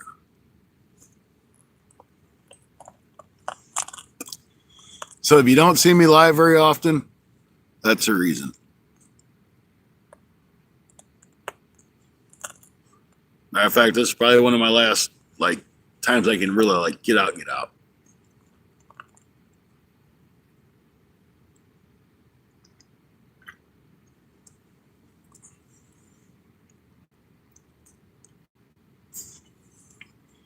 Yeah, it was I'm trying to say it the nicest way I can. It was self-inflicted, and these kids were really young and haven't had a dad for most of their life.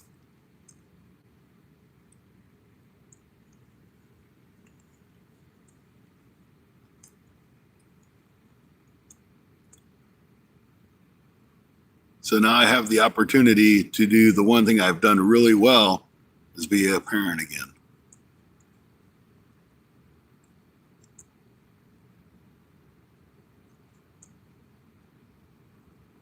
Come on, fish, bite. You only got 15 minutes, fish.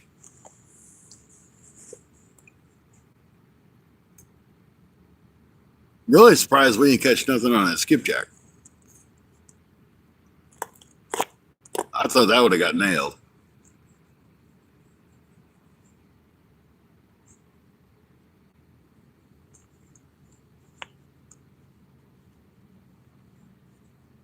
Are you done already? No, I'm not done already, but I'm going to only go 2 hours, which should be in about another 15 minutes.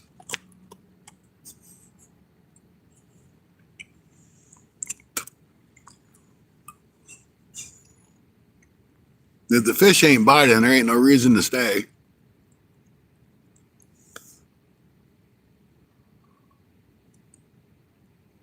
I mean, we've caught one fish. We've got 2 or 3 little bites, and that's been it. So I'll probably pack everything up. Then I'm going to go up to the spillway I might throw my catfish rod back out. I'm gonna throw a little bit for some walleye. See if I can find something. Oh heck no! I can't fish all night. I got to get up tomorrow and winterize the camper, and I'm gonna meet with Matt before I do that.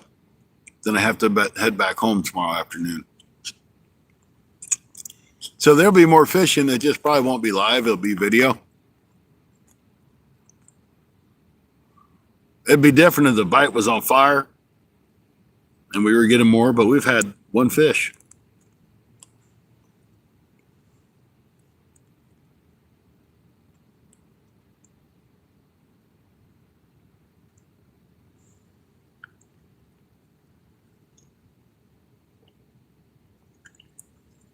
Now doing like a 4-hour live stream when like it's me and Stacy and then you guys, it's a lot easier to do because you got somebody to conversate with. I mean, I conversate with you guys, but you actually have two people conversating together plus you guys. It makes the stream go a lot easier and it's a lot better.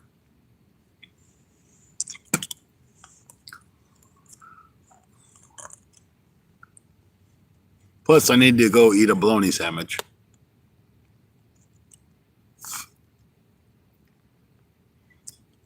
If I feel really energetic, I'll throw it in a microwave and we'll call it a fried bologna sandwich.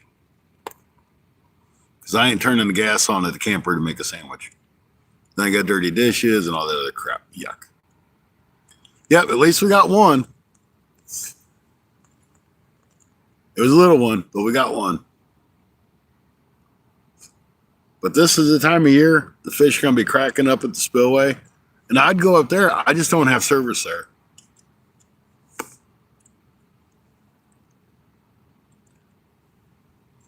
I know it's kind of silly. I can come down here and have service, but I can't get service 100 yards away or 200 yards away, whatever it is.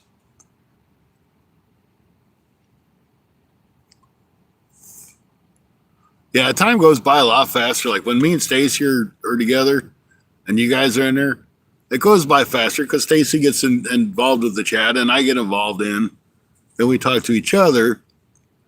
So it makes the time go by a lot faster. Hey, we just got a hit on that yellow rod. It wiggled. We'll call it, we got a wiggle hit on the yellow rod.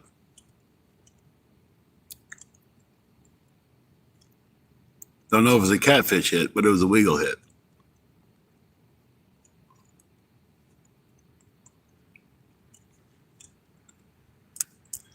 I know when I was on my chase for 4,000 hours, that was rough. I was doing 2 or 3 lives a day, different spots fishing. I had to get 1,600 hours in a month. All right, up to 40 likes. That's awesome.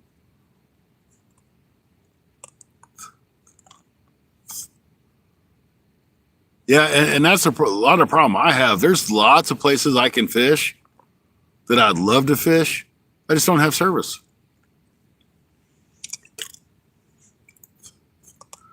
But yeah, try to imagine getting 1,600 watch hours in 30 days. I mean, you really have to wrap your mind around the numbers to do that. Hey, welcome back in there, Jose. Good to see you pop back in. We just had a hit on the right rod. Maybe we'll get something on it. That's a lot of fishing. It was. And the thing was, I didn't sit at one spot. I would just say, okay, look, I'm going to do this. And I'd hit 3 or 4 different spots and do 3 or 4 different lives every chance that I could to get those watch hours. Because I was about ready to lose a whole bunch of watch hours if I didn't do it.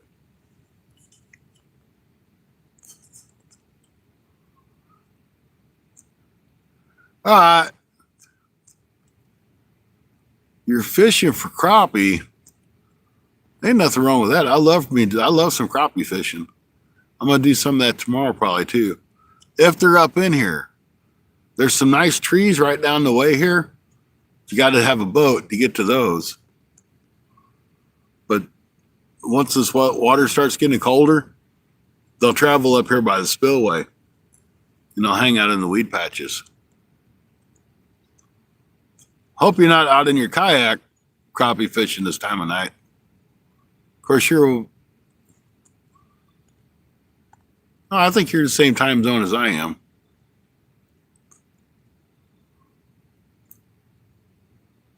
Fishing with a blue light. Water's colder active. I mean, that's it.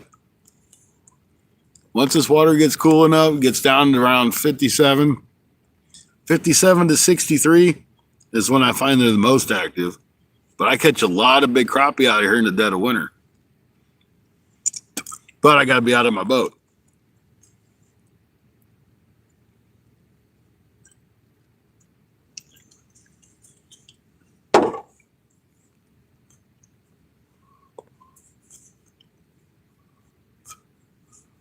It's not even worth trying to up there by the spillway. It'll connect and then it'll reconnect and it'll reconnect and reconnect. So it like stays on for a very short amount of time. I like fried crappie. Yep. That's how I am. I fry all my crappie. Never tried them baked or smoked or anything, which would probably be pretty good smoked. But I normally just fry mine. Throw them on the pellet. It'd be good if you threw them on a pellet grill. Because, I mean, fish, you don't have to cook to a high temperature. What was it, 145, I think, G, for fish? 135 or 145?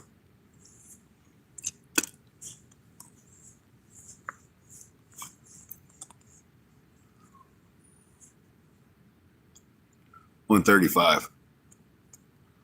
So they ain't a very high, it's not like cooking chicken. It's got to be 165.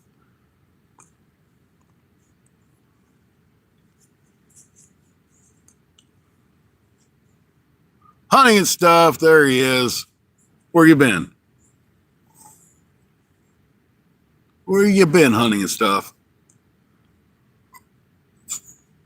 Fish cooks fast. Yeah, it does.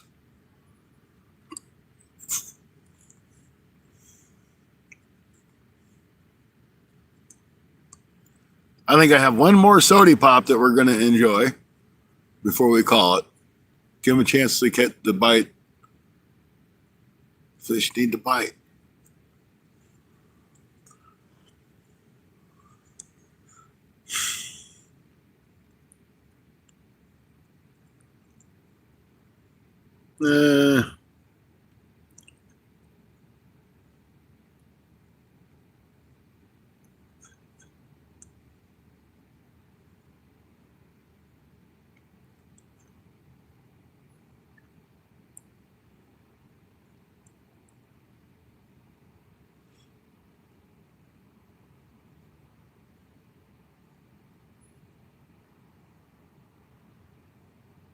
I need to learn how to spell.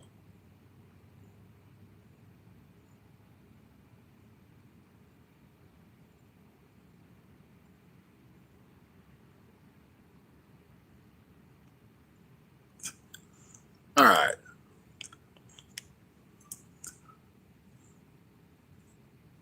Hey, you sent me a goat trophy. Thank you very much. Appreciate it there. Definitely do. Fishing full forever. Thank you very much.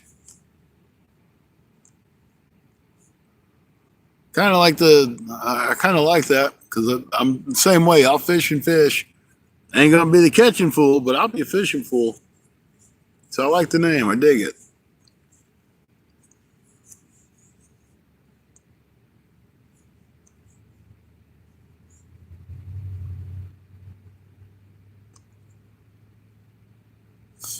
No, because I was answering a stupid text about a guy I'm supposed to meet tomorrow. But I do appreciate it.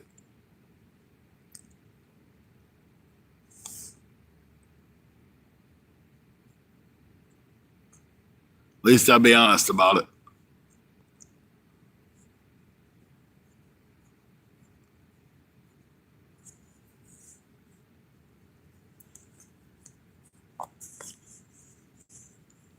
But thank you very much. I appreciate it. And I thank you for coming in.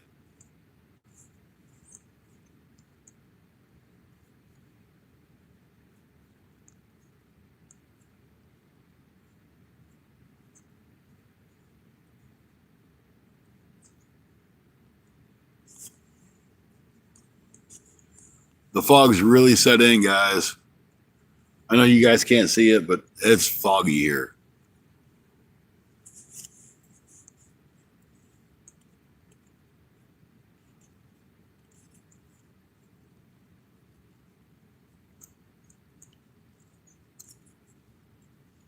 Yeah, I really don't know how they do the calculations, to be honest with you, on it. But YouTube's been giving that stuff away like candy, and that's awesome. And thank you very much for sharing it with me, because you didn't have to do it, and I really appreciate it.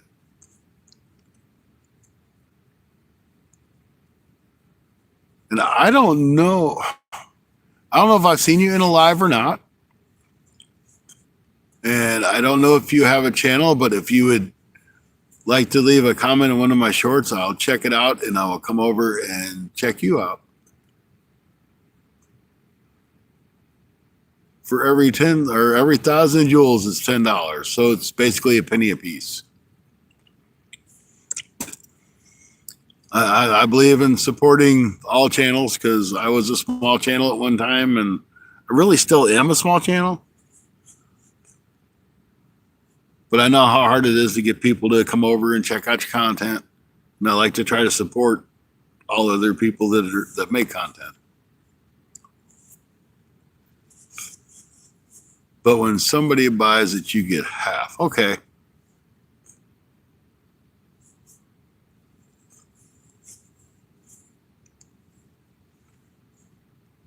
So Fishing Full, if you just go over and say hi, they'll give me a link to go over and check out yours. And I'll sub up to you, check you out. I like watching all kinds of different stuff. So I watch G. G does a scratcher channel, and he just does a talk channel. And I watch slot channels and fishing channels and cooking channels.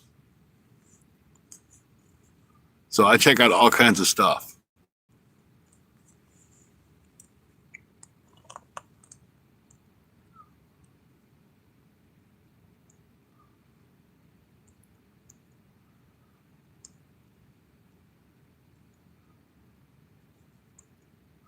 We'll give it a few more minutes, see if these fish are going to bite. I really hate to give up on them because, I mean, I know we can catch some carp here.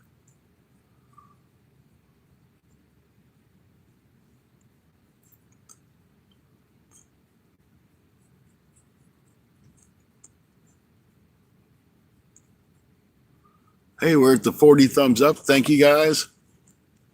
It's been a slow night. YouTube's not pushing. That's definitely for sure.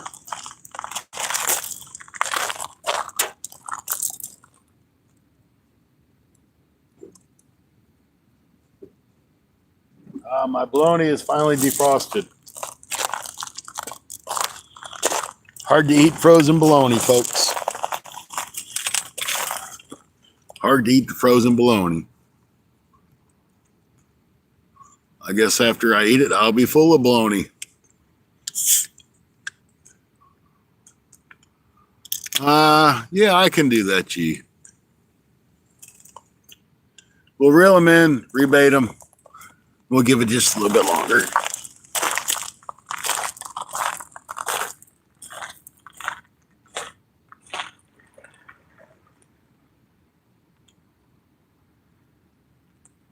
sounds an awful lot like easy carp.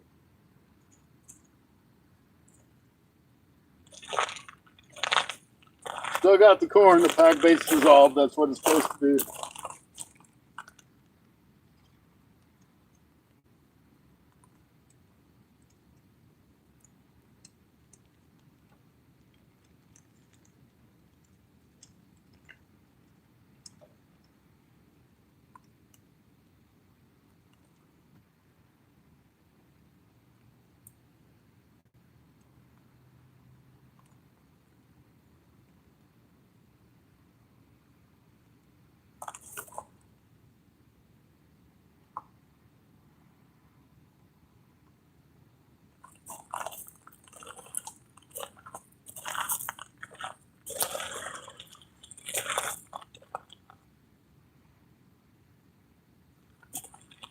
like the sound of that.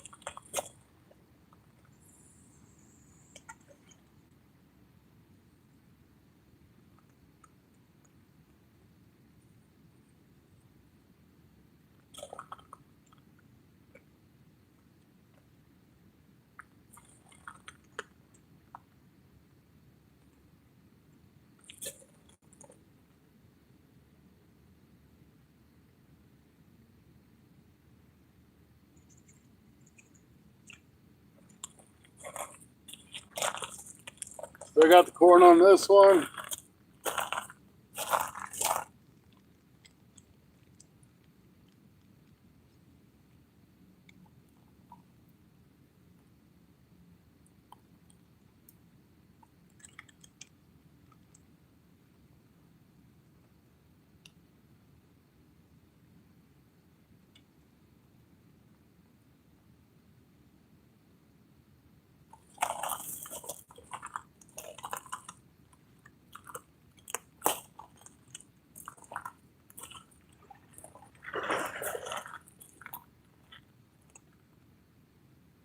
I don't like the sound of that at all.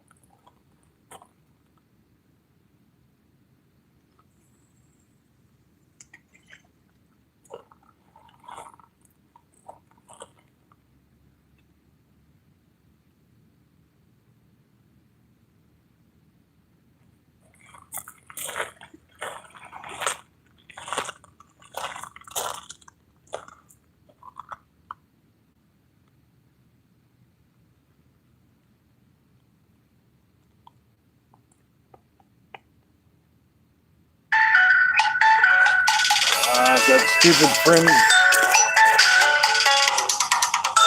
See, look, guys, it's my friend Spam Risk is calling me back again. That's how much my friend Spam Risk cares about me. Calls me all the stinking time.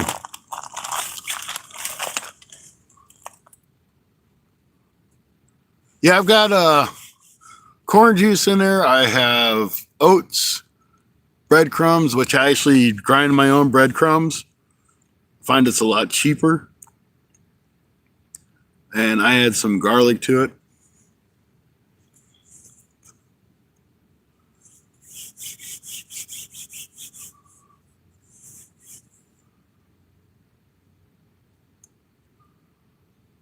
So that's working. I catch a lot of channel cat on that pack bait too.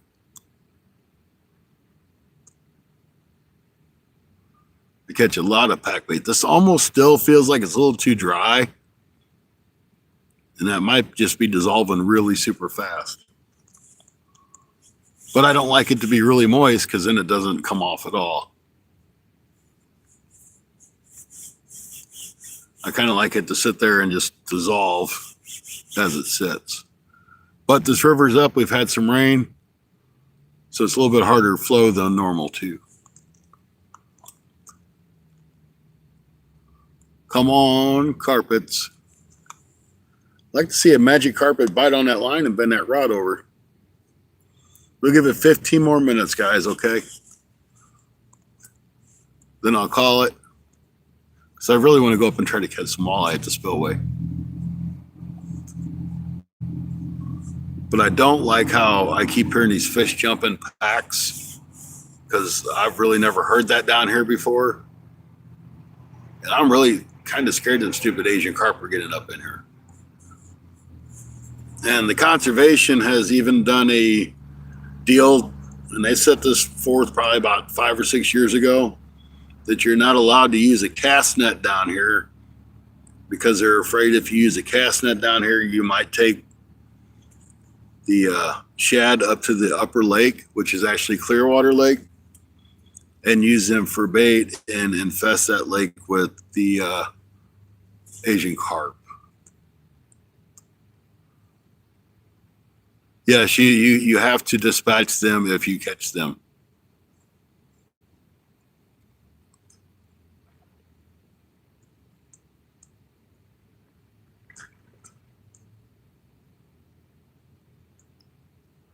Yeah, that's where I get a lot of my bread from. One of my bread guys that delivers to my work, if he's got old bread, he'll give it to me and I'll take it, throw it in the oven and get it nice and toasty and hit it in the blitzer and blitz my own breadcrumbs.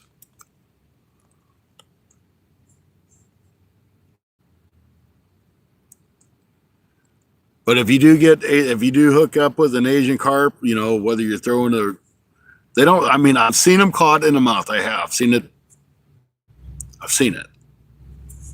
But if you snag them or anything, you're supposed to bring them into shore and cut the bladder and then let them sink back in the water. You're not supposed to throw them on the shore.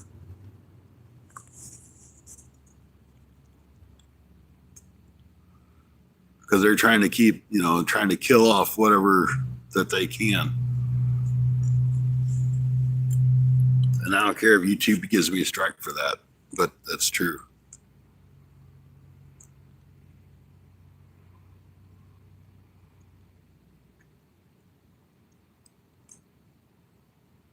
Because they are very, very bad for the ecosystem. They go around and they eat all the plankton, which is the same thing as your shad eat and your spoonbill. And there are spoonbill in this river, and there's shad in this river. I don't know if it's actually plankton or phytoplankton. If there's really even a difference, I don't know. But they eat the same stuff.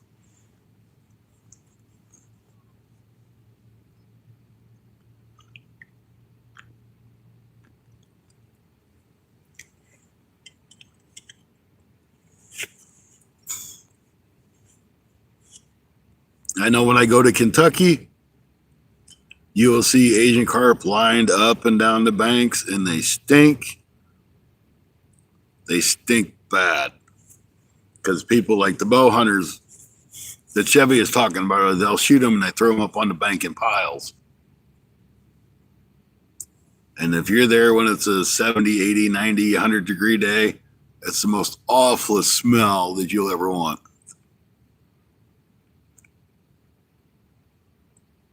Yeah, they're spoonbill here. They're not like big spoonbill, but they are here. They come upriver in the springtime. And then once in a while, on occasion, you'll snag one, you know, fishing for bass or whatever. But yeah, they're here. This year is the first time I've ever caught a moon eye here. I didn't know there was moon eye in this river. So that was kind of cool. Oh, spoonbill are awesome looking fish. They're really neat looking. And they taste amazing.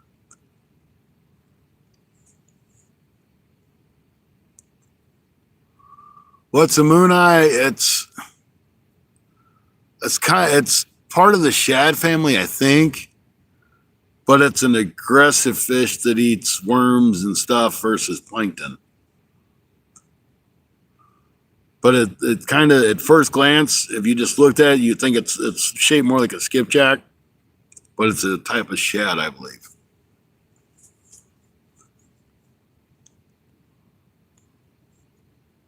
Yes, it's a bait fish. It's actually, a lot of people consider the moon eye and gold eye, which I think the only difference is actually the color of the eye, to be some of the best catfish bait that you can get.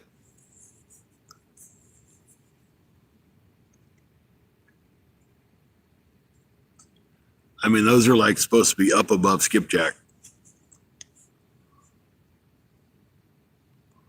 And there are skipjack in this river. It's just they're few and far between. They might be more populated further down. This river goes, I don't even know where this river starts, but there's the Upper Black River, which is considered the clearest river in Missouri. And it dumps into Clearwater Lake, which is over here to my right. And this is considered the Lower Black River, which is a dirty river because all the water from the lake comes into this. And it goes all the way down into Arkansas. And I don't know if it goes into the Mississippi or the Gulf. We just had a hit on the middle rod.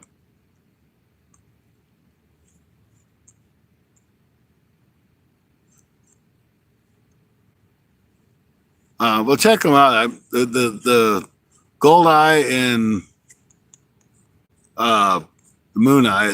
To me, I think they're pretty much the same, but just different color eyes. But they're both bait fish. They may even be part of the herring family. I'm not sure.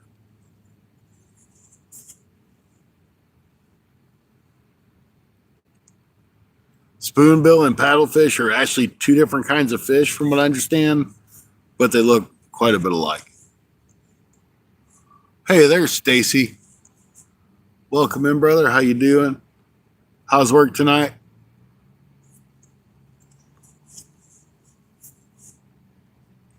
I know everybody here usually joins the Sunday Night Bite Show. Stacy likes Moon Eye. There we go.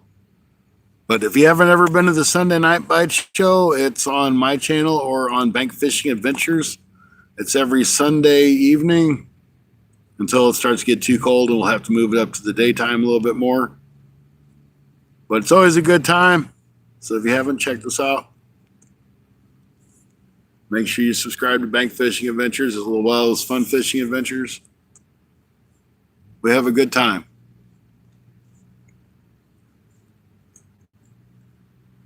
And also subscribe to Gone Fishing with Stacy, which is Bank Fishing Adventures.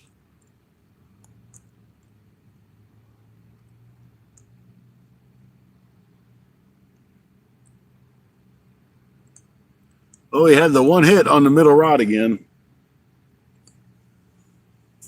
We've only caught one carp, Stacy. We've had a couple hits on the middle rod and one hit on the right rod.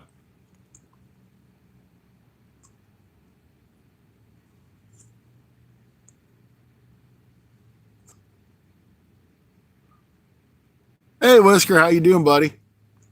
Hope things are well with you. Fishing slow. It's a slow night, that's for sure.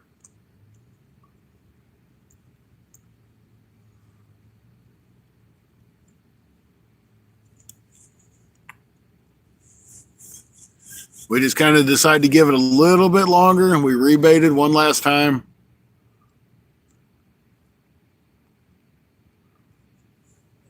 But we're going to give a little bit longer. Then I'm going to go up to the spillway and try to catch a couple of walleye. At least one.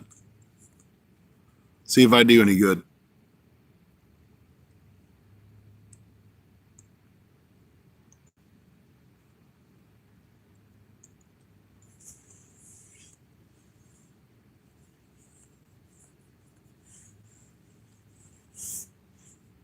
Yeah, I think I just seen a little bit of lightning off in the distance.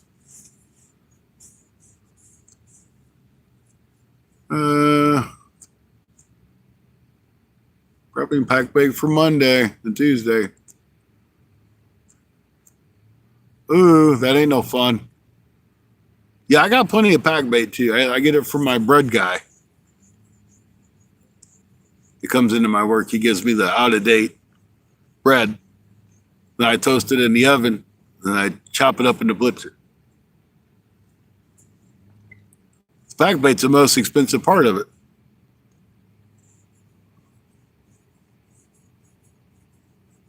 Get rid of them stupid breadcrumbs, and it's not too expensive to make.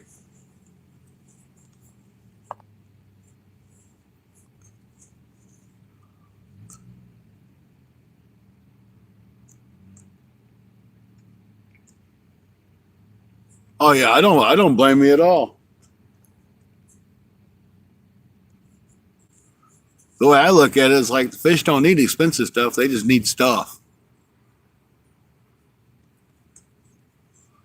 And I honestly, I don't use a whole lot of oatmeal. I mainly use breadcrumbs and Kool-Aid and garlic powder, onion powder sometimes.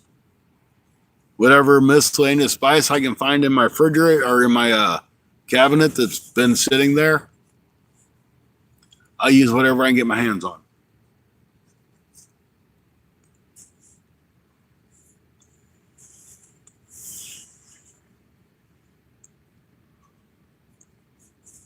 $42 thumbs up. Hey, thank you guys. I appreciate it. 518 of the gems, jewels, rubies, whatever you want to call them. Now, I've got Rustic believes in the was it Bruce's yams or sweet potatoes, whatever. I got a can of that at home, but I haven't tried it yet.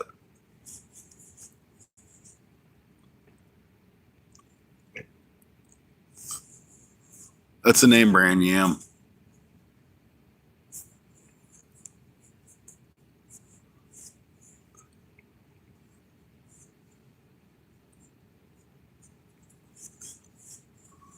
So I'm going to try that. Since I've done so well with my pack bait that I've been making, it's like I kind of didn't want to switch off of it. But it ain't been doing me much good lately.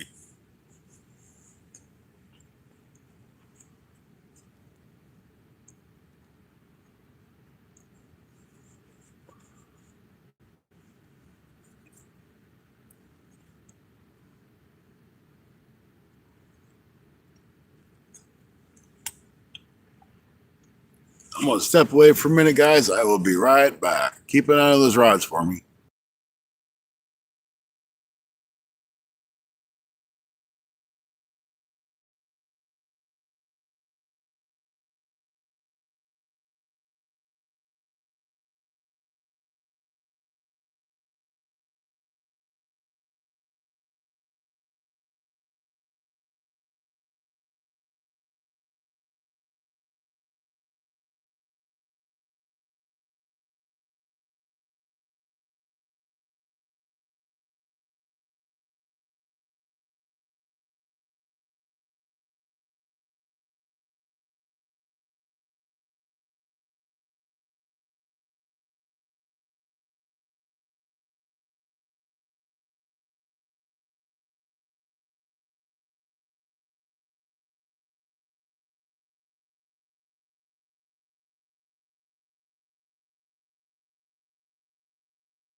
All right, I'm back. Thank you, guys. Sorry about that. Bruce's, okay.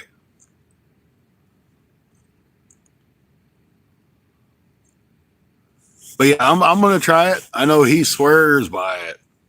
He won't use anything else in his pack bait except for that. Thank you. I had to water the tire. I didn't really water the tire, but you know what I mean.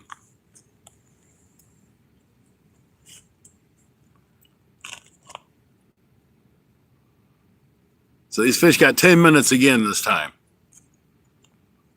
And that's going to be it for sure. We got some new folks over here to the right that come down to fish.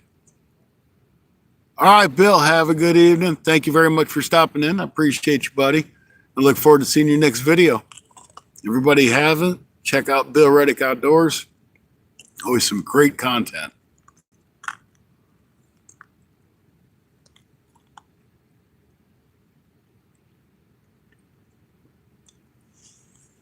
Definitely got some great content.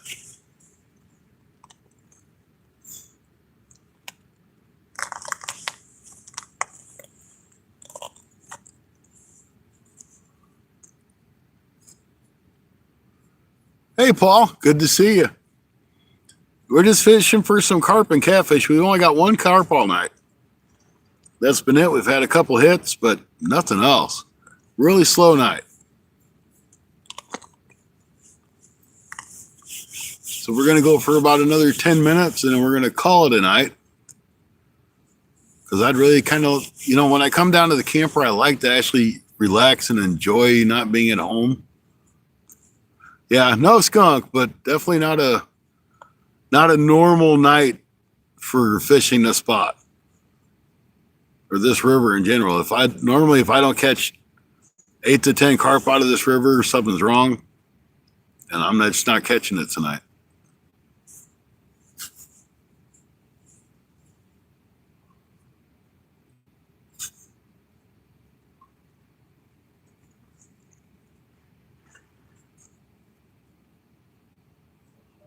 So when I get done with this live, I'm going to go up to the spillway and try to catch a couple walleyes or whatever will bite, if anything bites. Heck, I could get onto a couple flatheads up there. I don't know.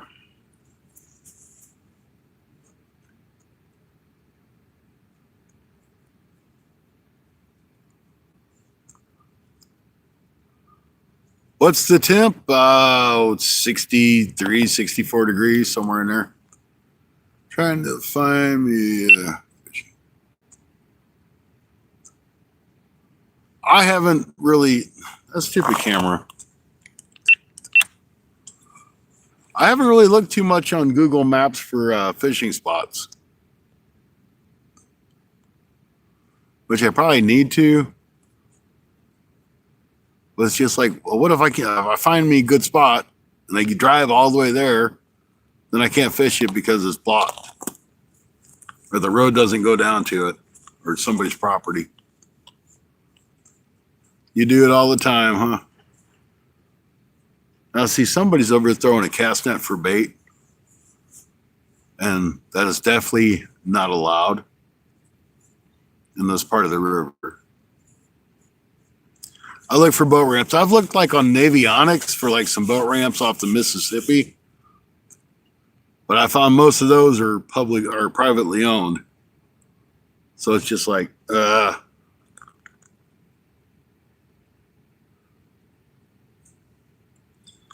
But if I had a kayak, I found a lot of good spots that I could go out and fish on a kayak.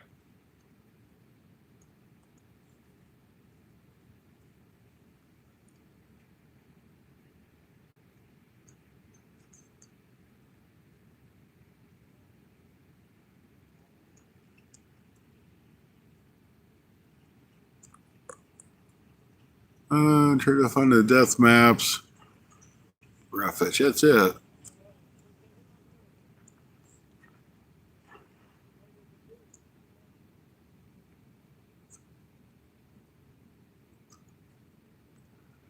No, I haven't seen that guy. I haven't seen the guy that collects lures.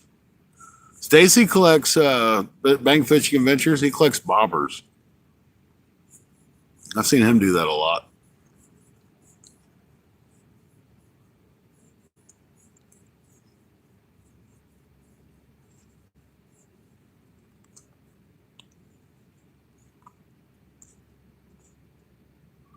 But I think it's kind of ironic. I was just telling you guys we're not supposed to throw a cast net out here for bait, and these guys are over here throwing a cast net.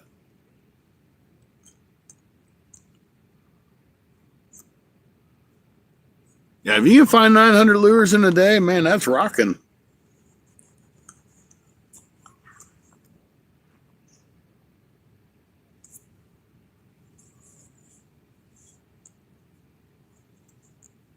Yeah, if you find it, post it. I'd kind of be interested to go check that out.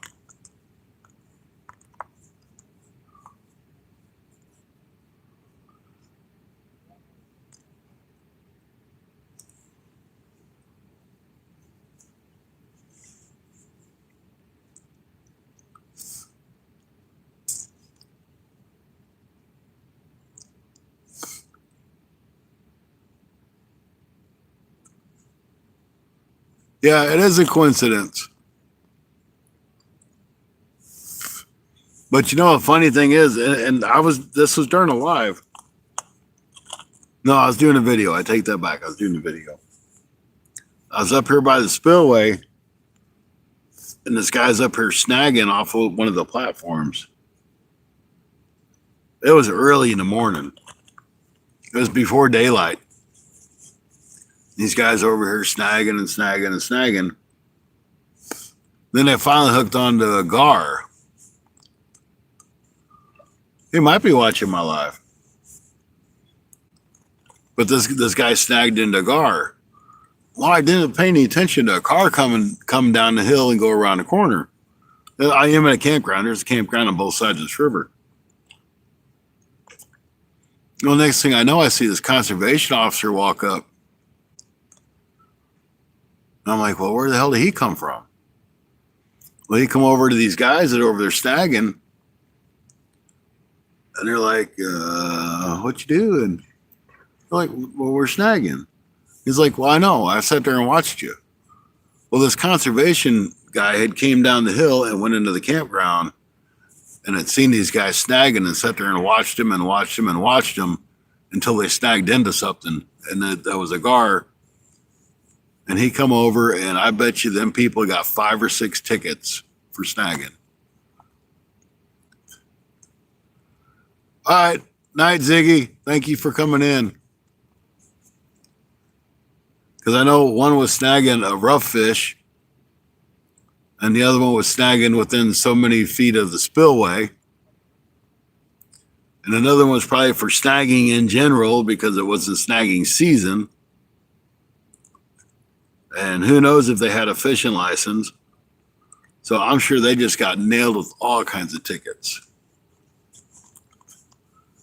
Snagging is what again? It's when you're taking a large treble hook that's weighted in some sort of way, and you throw it up in the area and you yank it. Therefore, it's causing a snagging type motion up off of the bottom, and you're intentionally hooking fish foul hooked. Not like if you're just throwing a deep diver out and you actually snag onto a fish. That's intentionally trying to snag fish off of the bottom with like a large treble hook. I'm talking the size of a coffee cup size treble hook.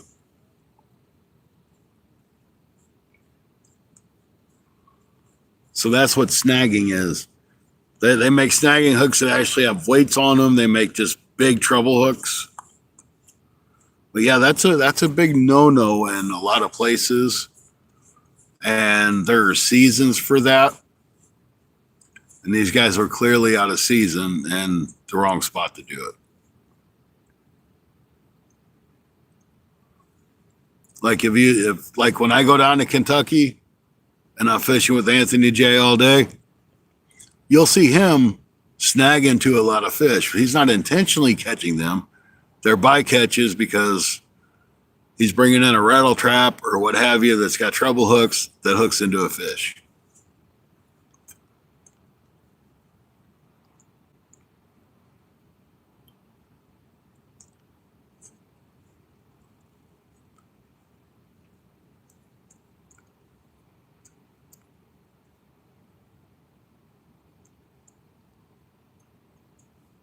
Yeah, see, like that we were talking about paddlefish earlier this year. I believe the paddlefish season here is from March 15th to maybe the end of April or May. But you'll see guys lined up along the bank and they have these snag rods, which some people use short snag rods that are really heavy, like an ocean rod, or they'll use a big long ocean rod so they can get that distance. So basically they just throw their lines out as far as they can and just start ripping their rods back. And then they bring it down as fast as they can, reel it up and rip it up again. And that's how you snag fish. And your bycatches are going to be your channel catch, your blue, well, we don't have blue cats here, but your channel catch, your flatheads, spoonbill, common carp, buffalo, bluegill, anything that gets in the way of those treble hooks is going to be a bycatch, which if you're fishing for spoonbill, there's a season. It's the only time you should snag here.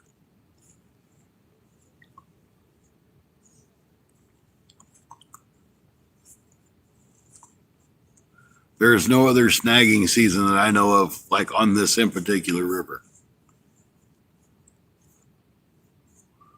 Got to try to snag them in the bill or on the tail or something. But yeah. To me, snagging is a bad practice because you're poking holes in fish and They're not little bitty treble hooks. They're big hooks.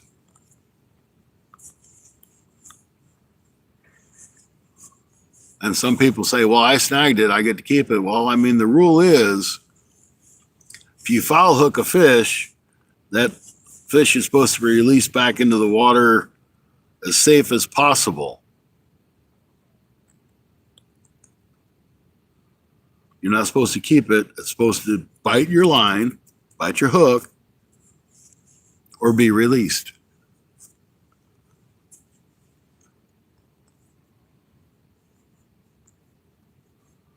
So even if I snag into a fish, I make sure I return that fish. I get that hook out. I put that fish right back in the water. I don't care if it's a bluegill. Yeah, I could use it for bait, but I didn't catch it legally. And if I don't catch it legally, I'm not taking it. It's not worth the ticket to me. It's not worth the fine. And it's not worth the bait. I guess I have morals where some people don't. I respect my wildlife. I believe in the conservation of it. And I believe in just doing the right thing.